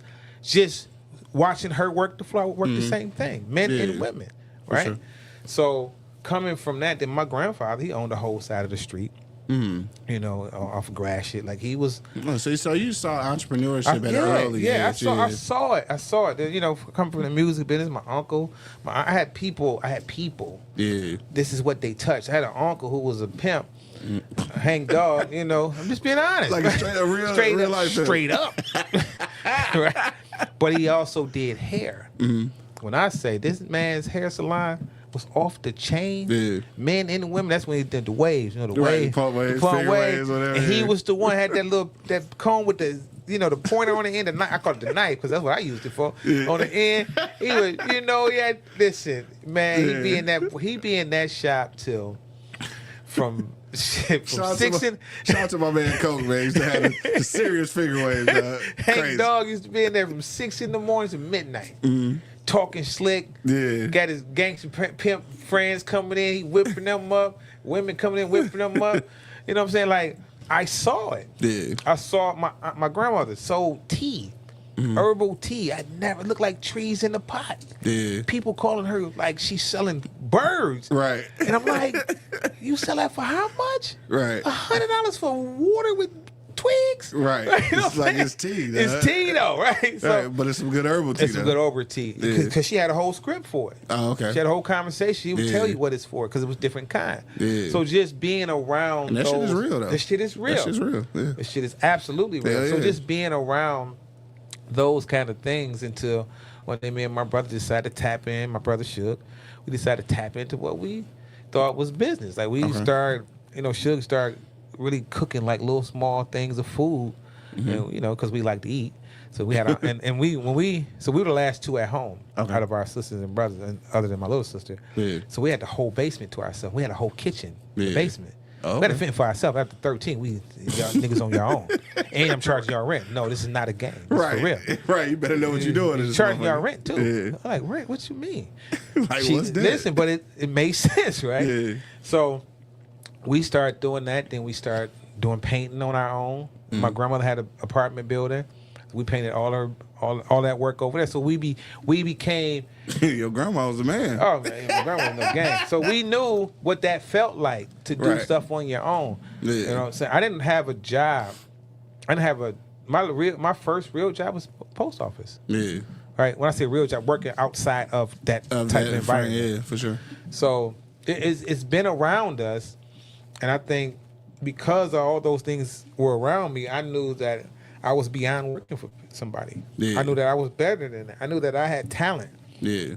I believed that I had talent in a lot of things. Yeah. And the main thing I knew I had talent is I'm not the stage, right? I can write, I can direct, I can do a lot of those things. I can word it all for you. My ear for music is incredible, right? I can hear that kind of thing, but I'm not an artist. I mean, you're not gonna see me on the stage saying Jimba Judah. It's not gonna be that, right? I hear you. But I can help that person develop their personality. I can help that person develop their career. I've come from that artist management space, so I can help you do that because that's my natural way of being. For sure. Right. So I can do that. Yeah. And we went through a lot of things. Now, I took you on a tangent on that one. But I was thinking about it because I don't feel like I ever asked you that. Because like obviously you got the mind for it. Yeah, man. So and I think you can pick that up from some of the oddest places. Like for me, I never really I didn't have a lot of entrepreneurs growing up, but it wasn't until I had the internship at Black Enterprise when I met Earl Graves. And I think those conversations really got the wheels spinning. even though I didn't jump right off the porch, like after we had that conversation, after I had my internship, but like it's always been there. It kept it with you. I kept it with me. Yeah. So shout out to Earl Graves. Shout out to his sons who's still alive, obviously. But I learned a lot from him though, just having that conversation. Again, I've told this story before, but it was crazy. And this is why I tell people, if you go into these to the Taste of Black Spirits events and you meeting people, like, please take advantage of the opportunity. Because, like, when I went to do my internship at Black Enterprise, and I told this a million times, but Angry Principal was asking me where I had my internship at. I told him it was Black Enterprise, and he was like, oh, shit, you get to meet Earl Graves. And my goofy ass was like, who is Earl Graves? And see, this is the thing. This is what I'm saying. That's right. You going to these places to get these opportunities. You better know what you're going to. Do your research. Do your research, bro, because I didn't. Listen, I've done that, though. Yeah. So I know what that feels like. Exactly. I mean, I told you, I walked into a record company with a cassette tape. They had nothing to play a cassette on. Not even that. You know what I mean? Like, you don't know because you excited. You like, I get to go to Def Jam, blah, blah, blah. My man Benny was like, nigga, what the fuck is this? You know, I'm 21. I'm like, who you talking to, nigga? Right. This nigga with the A1s on. Who you talking with the to? A1s. You know, like, who you talking what I'm saying? You Smith boys, you crazy, though, but, you know. Biggest lesson. Best lesson. Do your research, man, and understand the opportunity and seize the moment, though, for real. Yeah, absolutely, man. Yeah. Absolutely. And that's black businesses, period, though. Yeah. And just like with the whole idea of collective behavior, though, is really seizing the moment and stop, like, doubting yourself and the company you keep. Because if you believe in yourself and you've been putting out that same energy, 9 times out of 10, the people that you're attracting are going to be on the same level. Absolutely. You should that be, part right there. Yeah, you should be confident in that. And that's the important thing to remember, right? I don't carry the same, and not that these folks were bad people, right? Or even it just wasn't bad people, but I think you will outgrow people. Right, and it's on purpose. Yeah, because you have a purpose. No, for sure. And sometimes you can't worry about that. You can't. Man, that was my man. I grew up with him, 50 grand. Blah blah blah. Yeah, that's okay. Yeah, that's okay. I mean, it really is. But don't let that stop you from growing. Yeah, see, you just outgrow yourself. See, it's about you. It's not about who's around you. When you outgrow your old self, when you take that layer, you shed a lot of other things with it, and that's okay. Unfortunately, yeah, and sure, because that's just what it is. Because if you're setting a tone for yourself and you're moving in a direction and where you're supposed to be and where you're trying to go, right, you're gonna drop some things off. You're gonna let some things go because those things can't live in the atmosphere you're headed to. No, for sure. They can't breathe here. Right. That's why I tell people all the time, like, negative can't reach me because it can't survive where I'm at. Right. It just can't survive here. It can chase me down and then, oh shit. Get exhausted like where this nigga at? Right. Like he not gonna can't stop. Breathe. What's going on? Like he not the air is different up here. Yeah, no, you know what I mean? So, and I think once people realize that, hit your switch and keep going. Yeah. Right. Turn the light on. And when you got the right circle though, like you got homies that can be with you on the journey, and you and them realize, all right, and that's it. I see us. We good. Though. We good. I see you. And I ain't doing that. That's right. So, yeah, you know what I'm saying? Same way the other way. Like I got plenty of homies, dog. Because you see where I'm from. Yeah, man. I got plenty of homies that took that left. I'm not fucking with that. I'm not doing that. I can't. It ain't about doing that. This gonna be funny, but this is a true story. Me and my daughter, my daughter loves her uncles, right? And when she don't see him, she like, oh man. So I have a brother. He's still in where he at. Where he at, right? And she's like, I told her, I said, we can drive past his house and we say hello to the house. She's like, they gonna blow the horn? No, we're not gonna blow. We're not gonna draw no attention to us. This is real talk. We're not gonna draw no attention to us. Yeah. We're gonna send love energy. Yeah. And at some point, it'll get through the house, and he'll think about it. See, it just to be a thought for him, like, oh man, I ain't seen my brother in a minute. We got to him. Yeah. So we're gonna share some love energy. Yeah. Because there's no way we can stop and pull up. Yeah. And it just can't happen like that. We ain't on the same type of time. We ain't on the same type of time. Same thing with my big sister. Like it's certain she live in a space where I can't pull up. Yeah.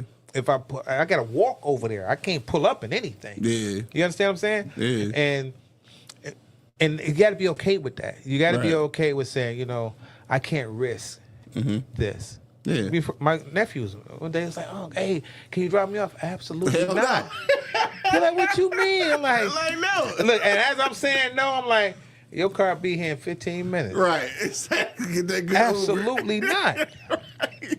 I got no problem saying I know what I know what happens I've had it happen to me. Right, exactly. You know, in the early late 80s, early 90s, I'm like, oh, I just should have took my ass home. Dog, like I said, right. This nigga got me driving around, stopping the corner, and you know, me up. I'm spending the weekend in a month. You understand what I'm saying? My no's are 100%. Yeah. If I say no, it's 100%. If I say yeah, it's 100%, but you better believe I done evaluated it. No, that's too funny. That's the realest shit ever. That's for real. We done been through a lot of bees, dog. Let me make sure we ain't lost no bees in the process, dog. Okay. I mean, obviously we talked about the bourbon, so yeah. That's the from Pronghorn. So yeah. I do want to ask you this though. I don't know if I ever asked you this though. What's that? Like since you started, what was your favorite bourbon? Like since we started. That's a good one. Because there's a lot of bourbons. That's a good one. You got salted caramel joints. You got high proof joints. You got. I'll say my favorite flavored is Duke and Dame. Okay. So I can say that it's flavored. Yeah. It's definitely flavored. Very flavored. It is, but it makes an incredible, which we're going to be sharing with people. It makes an incredible, what is that called? French 75. Okay. Right, which is with champagne. We use loyalty champagne. We did a music event. I don't know if you saw it with this incredible violinists and pianists. And we did it a couple weeks ago. Okay. That was a big deal. Like for CMA. Okay. And it was we did that. Loyalty right there too, plug that loyalty. So it went great. So then my favorite. Right there. Oh, I think. Ooh, that's a good one. Cause I like the Birdie Brown. Yeah, Birdie Brown, 100% wheat whiskey. That's dope. I like the. We even like the hooch. I like the Duke. I like the. The hooch got me together last week. Hooch. Yeah, that hooch, man. That's moonshine. I got to put a lot of something in that. Yeah. That or drink very little of it. Mm-hmm. I like Den of Thieves ginger vanilla. Okay, that's right here. You got some right here. Okay. I think it's the Birdie Brown. I like this. What I'm drinking. I do like this. This is what I've been doing for the last 2 weeks. Yeah, like, I like this. And Birdie Brown's definitely one of our favorites. Yeah. And you know, one that I like a lot, and I think like my bros they like it, but they can't get with the price point. And it's the Johnny Booker. I'm glad you brought that up because we dropped that price to like $47. Get the. Yeah, I got you. Boy, that bottle was 100. Yeah, 119. 119. Oh, for the 40 ball, I'm grabbing that. Okay. $147. We're trying to. In fact, we got an email today. So we got a license to for it to be available in Michigan. So we're just looking for ADA. I just saw them posted something about that. Able to ship to Michigan? Yeah, I saw that. So yeah, shout out to him. I just talked to Glenn. You just made my day with that. Oh yeah, come on, man. Yeah. I just talked to Glenn. I actually waited on him to send me some song. Order a case. Okay. I got you. But yeah, that's a great whiskey. It is. New Dawn is. Oh my god. Oh yeah. Yeah. I need to bring you another one of those. I know you're gone. With that, I already know. You ain't got to say. I already know it's go. I already know. But I seen like they got other. She just launched other a couple too. expressions. Yeah. So she's a brilliant. She's like one of them scientists. You know, she's young. I think she's the second youngest person that I know in the game. Okay. And both of them are women. Yeah. So Abisola, I think is the youngest. I think she's 26. We haven't reviewed that yet either. Yeah. So, but those Duke and Dame is my. I mean, probably because it was the first one. Probably because the first one. Yeah. But the Birdie Brown though is definitely fire though. That's definitely fire. Yeah, I ain't gonna lie. And the bottle fire. Oh, like the bottle, hands the down, fire. Hands down. Yeah, for sure. Hands like down. the artwork, everything. Even the Tom Bullock bottle, if you see it, if y'all can see it, that's hands down. I do like the burnt orange too. Man, it's a little. Well, I mean, it's old fashioned. It's kind of like old fashioned. You just need one ice already. cube. That's it. Just one ice cube. It's a great product. So if you like old fashions, and you think that it might not be enough in that, go ahead and pour you up the Tom Bullock and then drop you a couple of joints of New Dawn in there. Add to the liquor. Just add to the liquor. No, add the Birdie Brown. Add the Birdie Brown. Because it's literally the same liquor. It's the same whiskey. What? The Birdie Brown and the Tom Bullock burnt orange is the same whiskey. It's just the Birdie. Right, because it's all the Tom Bullock is it gets put into these burnt barrels with orange peels, right? Yeah, it's basically made into an old fashioned, but it's okay. That makes sense. Then. All right, we'll use that then. I see what you're doing here. Yeah, cool. Keeping them together. That's right. Keeping them together. So I want to share this with you too. Shout out to my man Alan Henderson. Yes. So I'll share this too. So we got a thing that we're doing for Detroit. Detroit brands. It's not a public event. Michigan brands. It's Michigan brands. Thank you. Michigan brands. It's not a public event. And we'll talk about more of that later. Q will put that out on his own. You will put that information out on your own. I'll send it to you. Yeah. I need you to do that. Okay. Yeah, you put that out on your own. Because we inviting, it's because we're shooting it. It's so I get to select who I send it to? Yeah. Oh, this is fire. Yeah, you get this is exclusive. Yeah. Yeah, you invited by Q Lewis. Yeah, for sure. Oh, that's dope. I didn't know I was going to get to do that. That's real. For sure. So you heard it here first. If you don't get the invite, I don't fuck with you for sorry. I didn't say that. I'm Hollywood, niggas. So speaking of Hollywood, we just, me and Sadat just saw you in Cam in your last movie. Thug number 2. Yeah, Thug number 2, dog. You know what I'm saying? Doing my thing on Tubi. Check it out, dog. What is What's Yours is Mine? So check that out. That's what it's called. Yeah, written and directed by Coke Horner, dog. You know what I'm saying? Friend of the show for sure. Yeah. My brother. Coke been around a good minute. We've been doing a very Coke good a long minute. time. Yeah, for sure. Yeah. Him, you, white beard and shit. Yeah. I always call him white beard. That white beard is funny as hell. Shout out to my man Tragan though. But some movies is cool though. Yeah. What you thinking about that though? Because I mean, you got studio space available. Yeah. So I think for us, we're gonna shoot our series, The Lounge, like that, which is The Lounge is basically about us. So the main character, obviously, me and Sadat. Yep. Those folks. We're not playing ourselves. Let's be clear. We're not doing that. Yeah. But we're so y'all really acting. Huh? Y'all really acting. No. I'm not even in it. Oh, you're not in it. Sadat not in it either. Like we got some. We got. I mean, he's not in it playing himself. Okay. Yeah. Because we just. I mean, the way we want to do it. I know you trying to be on camera. Yeah. Dog don't want to be on camera though. Come on now. Come on now. I think for me. Say so. I think for me, what's important for us, and when we deliver this series to who we delivering it to, like, because this is not something, and again, it's nothing against Tubi. It's not that. It's not what I'm saying. I think the audience that we want to appreciate this is a worldwide audience. Okay. And we don't want to box anything in by titling it something that it's not. Because realistically, no movie that comes out of Detroit is a Tubi movie. No, right. It's a movie produced and filmed in Detroit. Right. That's what it is first. Yeah. Right. Yeah, Tubi is the right. The it's distributor. The platform where it ends up. Because once we get used to saying, again, it's about language. Once we get used to saying something and calling it something, people start calling themselves, I'm the actress on Tubi, that Tubi actress. Like, we got to stop doing that part. Right. And understand, like, no, if you're an artist or a rapper, singer, dancer, actress, you're an actress first. I heard this somewhere else. I think it was Quentin who had said that. What's Quentin's last name? Sharp, maybe. I can't remember Quentin's name. He do a lot of movies in the city, and he was doing an interview and he was saying that he said if somebody come up to him and say that they want to be a Tubi actor, he don't take them seriously because like your main thing you should want to be an actor. You should want to be an actor. Yeah. I was watching Diara from Detroit. You ever seen that, bro? You ever seen that? I fucking love that show. She wrote that, right? You know she wrote all of that. Season 2 coming out too. They greenlit it. I think it's coming up in next month. I think. Yeah. So I was watching. We watched that whole thing at once. Me and my wife were always studying. My wife is fucking brilliant at this shit, right? Yeah. And listening to my wife has been to classes from, you can name anybody, from the greatest of the great, from Denzel, except learning these workshops and classes. This is what she's been doing for 25 years. For sure. So she understands what beat looks like.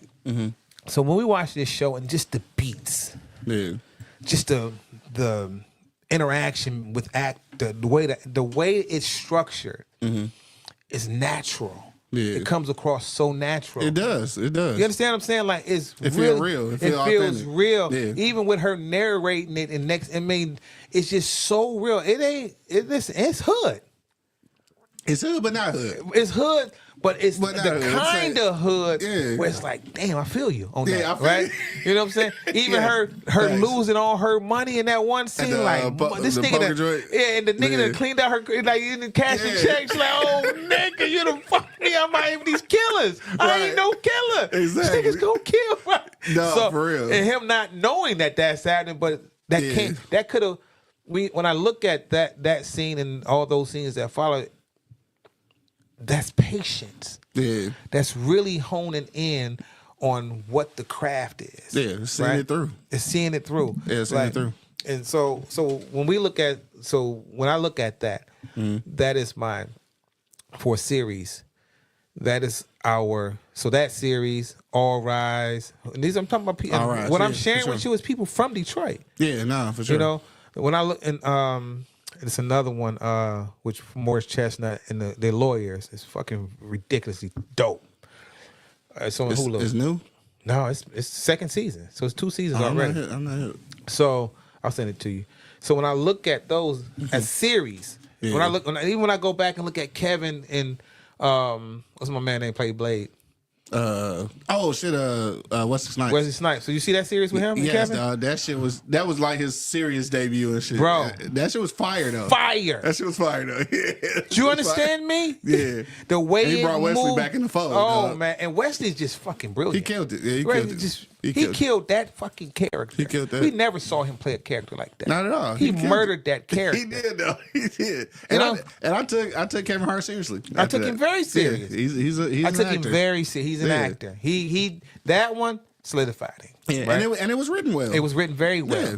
It moved very well, which means it was directed very well. Right. Which means it was patient. Right. The editing was tight. It was story led you to a scene, led you to the next story, led you to, my wife like to call it these things that are supposed to happen. Right. You have this, and then you have a problem. You have this, then this another problem. You have solve, then damn. Right. Solve, then damn. Right? Because that's how that went. It went, hell yeah. Whew, get rid of that nigga. Right. Hey, kid, I want to tell you, I saw you on video. Right? Exactly. Do you know what I just went through? It just keeps snowballing. Like, I got to get rid of all these smoke. Nah, for real. And then it pushed him where? Yeah. To the point where, like, I got to deal with my brother. Yeah, that's crazy, right? It's crazy. But the shit worked. The shit worked. And they was phenomenal in that shit, though. So that's the type of shit that that's looking because at. I know we can do it. I know we can do that.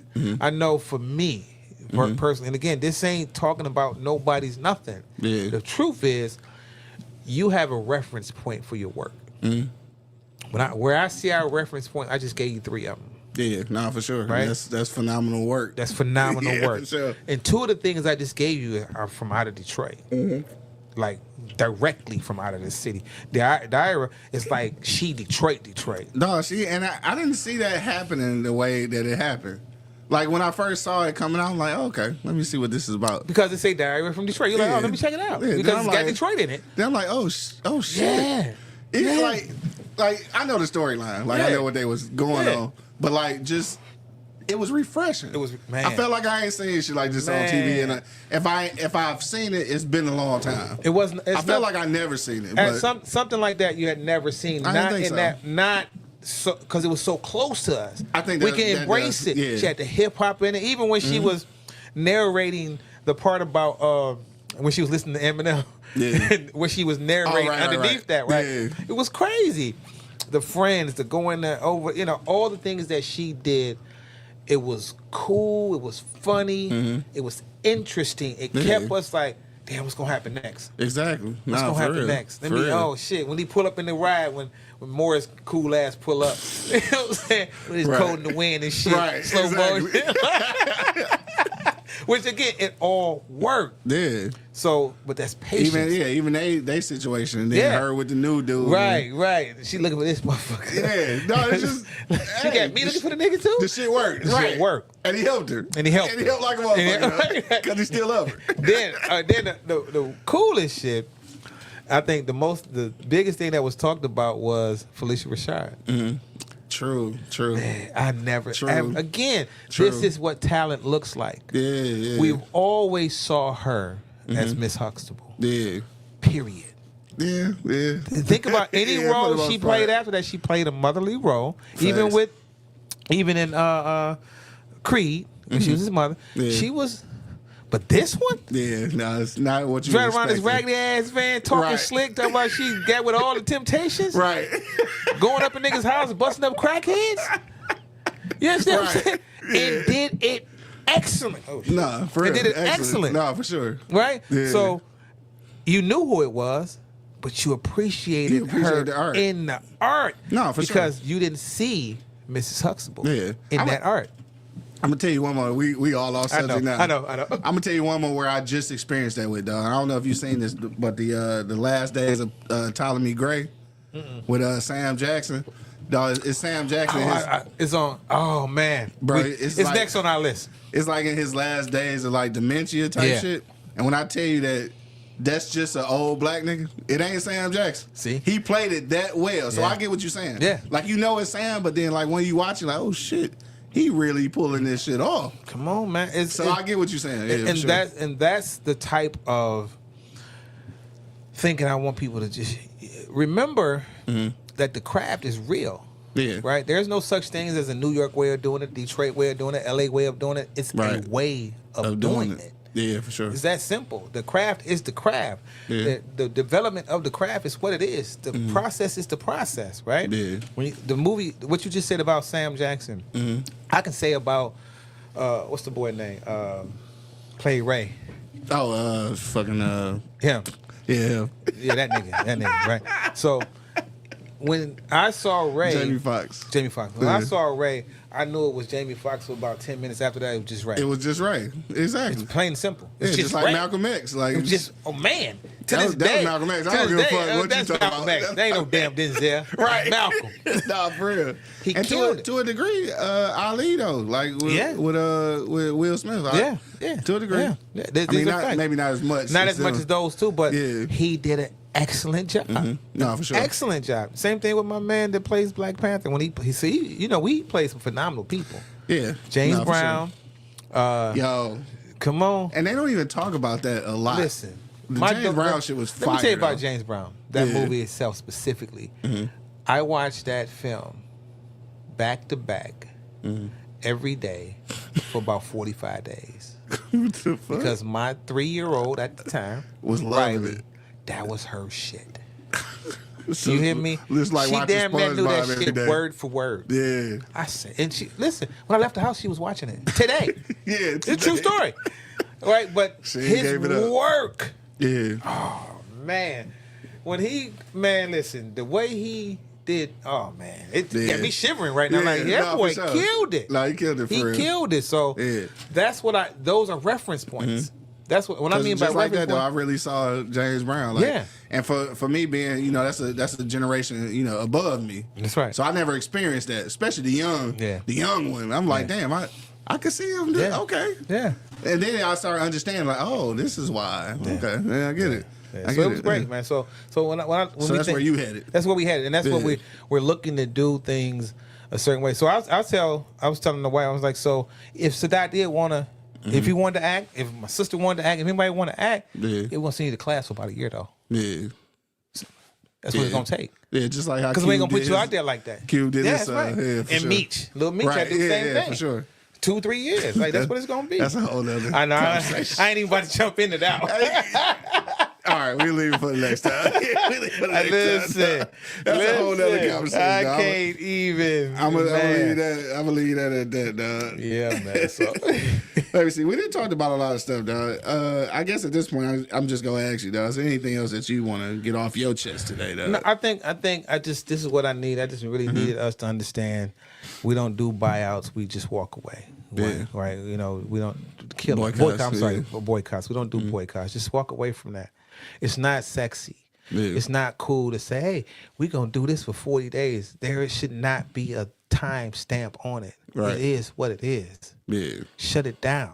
Yeah. You know what I'm saying? Stop being a crackhead. Don't put a nigga in a crack house. You know what I'm saying? Like, you take, and what that means. Yeah, basically. You know what I'm saying? Like, I got, you take away your power from something. Right. You don't keep recharging it because I'm going to plug this back in. You feel, okay. So, okay. No. Right. The answer is no. Fuck you. And that's it. Yeah. I'm taking my money. But why do I have to convince you to do all black? Yeah. It's just, that is the challenge. That's the challenge. Because, how do you even do that? Like, why do I have to convince you? If you, again, you look at yourself, you hear the stories. Right. You've been pulled over. You've seen things happen on the news. You see what's happening in the big house. You see, this is real life. Yeah, this happening. You're seeing real life. Yeah.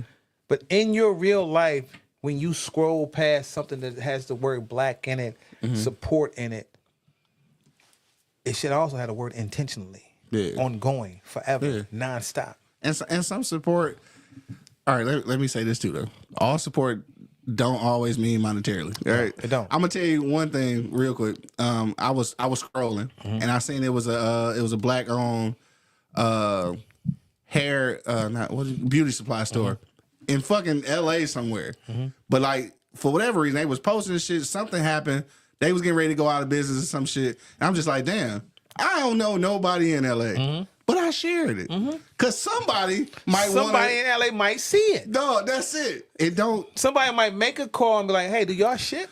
Bro, you see what I'm saying? And that takes nothing. Man, it takes no energy. That takes at all. nothing. So that's the kind of support I'm talking about. And like, dog, when I'm scrolling and I see people doing shit, I'm so proud of black people. I share a lot of people's shit. Man, all day long. That I might not even take advantage of myself, but somebody might need this. It's that simple. It's that simple. It's really that simple. And they give you the tools. They give you the tools to do it. Just do it. It don't take a whole lot of effort. That's it. It really don't. Making a decision to do it and constantly do it and keep doing it and not stop doing it. Just keep doing it. For sure. You will see the results. Anything you do, it has results to it. Like it's that simple, man. It's the more it really is simple. Though. It's really that simple. Like the more you do something, it will yield the result. Right. So the more you focus on supporting, doing, living in who you are, you live who you are. You will see. You will benefit from who you are. Right. It's that simple. I think we're making it harder than it need to be. Simple ain't complicated, bro. We complicate simple. We do. That's it. We do. We think too hard about, what about nigga? You can't have that conversation with me. You understand me? Right. You know, like, listen, man, you can't. I'll just shut it down. Like with anybody, like you can't. I can give you a million reasons. I just want you to just turn the TV on tomorrow. Yeah. Scroll five captions. You'll see the reason. Yeah. Pick up a book, history book. You'll see the reason. Right. Turn on the news. You'll see the reason. Me saying it should be the last thing. Right. Because you're living your reasons why you should do something different. Yeah. Why you should, because you want it to be different. You want help. You are the help. Help yourself. Help somebody else. Damn, I really can't go behind that. Shit. Thank y'all for coming out. God bless you. Good night. I appreciate you, brother. No, for sure. For the people who don't know, go ahead and give them the details on the tour coming up. So the Taste of Black Spirits tour starts April 25th through the 26th in Miami. Details on our, I don't know if you saw our new website. You see the new website? Yeah, I saw it. Oh, good. Details on our tasteofblackspirits.com website, where you can find not only about us, you'll see a lot of great videos that we shot and taped and recordings and interviews we did with BBW. You'll see a lot of, it's a lot of information, a lot of details from Taste of Black Spirits. And you'll see the tour, the About page will show you our tour. Right. You can click on the link. It'll take you to the hotel link. It'll take you to the ticket link. We don't have the plane link on there yet because I don't know how I feel about that at the moment. But there is a lot of information to get in touch with us. All of our information is on there. Tasteofblackspirits.com. The Collective Behavior Tour is happening in 2025. We're also adding Vegas in 2026 February, and we're doing Nigeria 2026 December. Stay tuned for that. And the cities are this year: Miami, Detroit, Brooklyn, Atlanta, and Houston. Yep, shout out to the A. That's the new one for this year. Yes, indeed. Yes, that's what's up, dog. Anything you want to leave the people with today? No, just find your blackness. Okay, I fuck with that. Find your blackness. Right. That's it. That's it. That's it. I like that, dog. Thanks for stopping in with me, dog, for sure. Shout out to the gang who couldn't be here, man. Shout out to my man, Bo. Shout out to Angry Principal. Of course, check us out every Wednesday. EverybodyLovesBBW.com, dog. Make sure you check us out there every Wednesday night, dog. Whiskey Wednesday and shit. I think we'll do, probably coming up, I think I want to try... Yeah, I want to try the Ryan son next, I think. So just stay on the lookout. You'll see what we do next. That's it, though. Until the next time, man, you already know what it is, man. Everybody loves BBW, man. That's Beards, Bourbon, Whiskey, the podcast. Whole gang is in the building, but now we up out of here, dog. Thanks to Lazar stopping through, man. And, of course, it's your boy, Q Lewis, holding it down live from the 48205, man. Peace out, y'all. Peace out, y'all.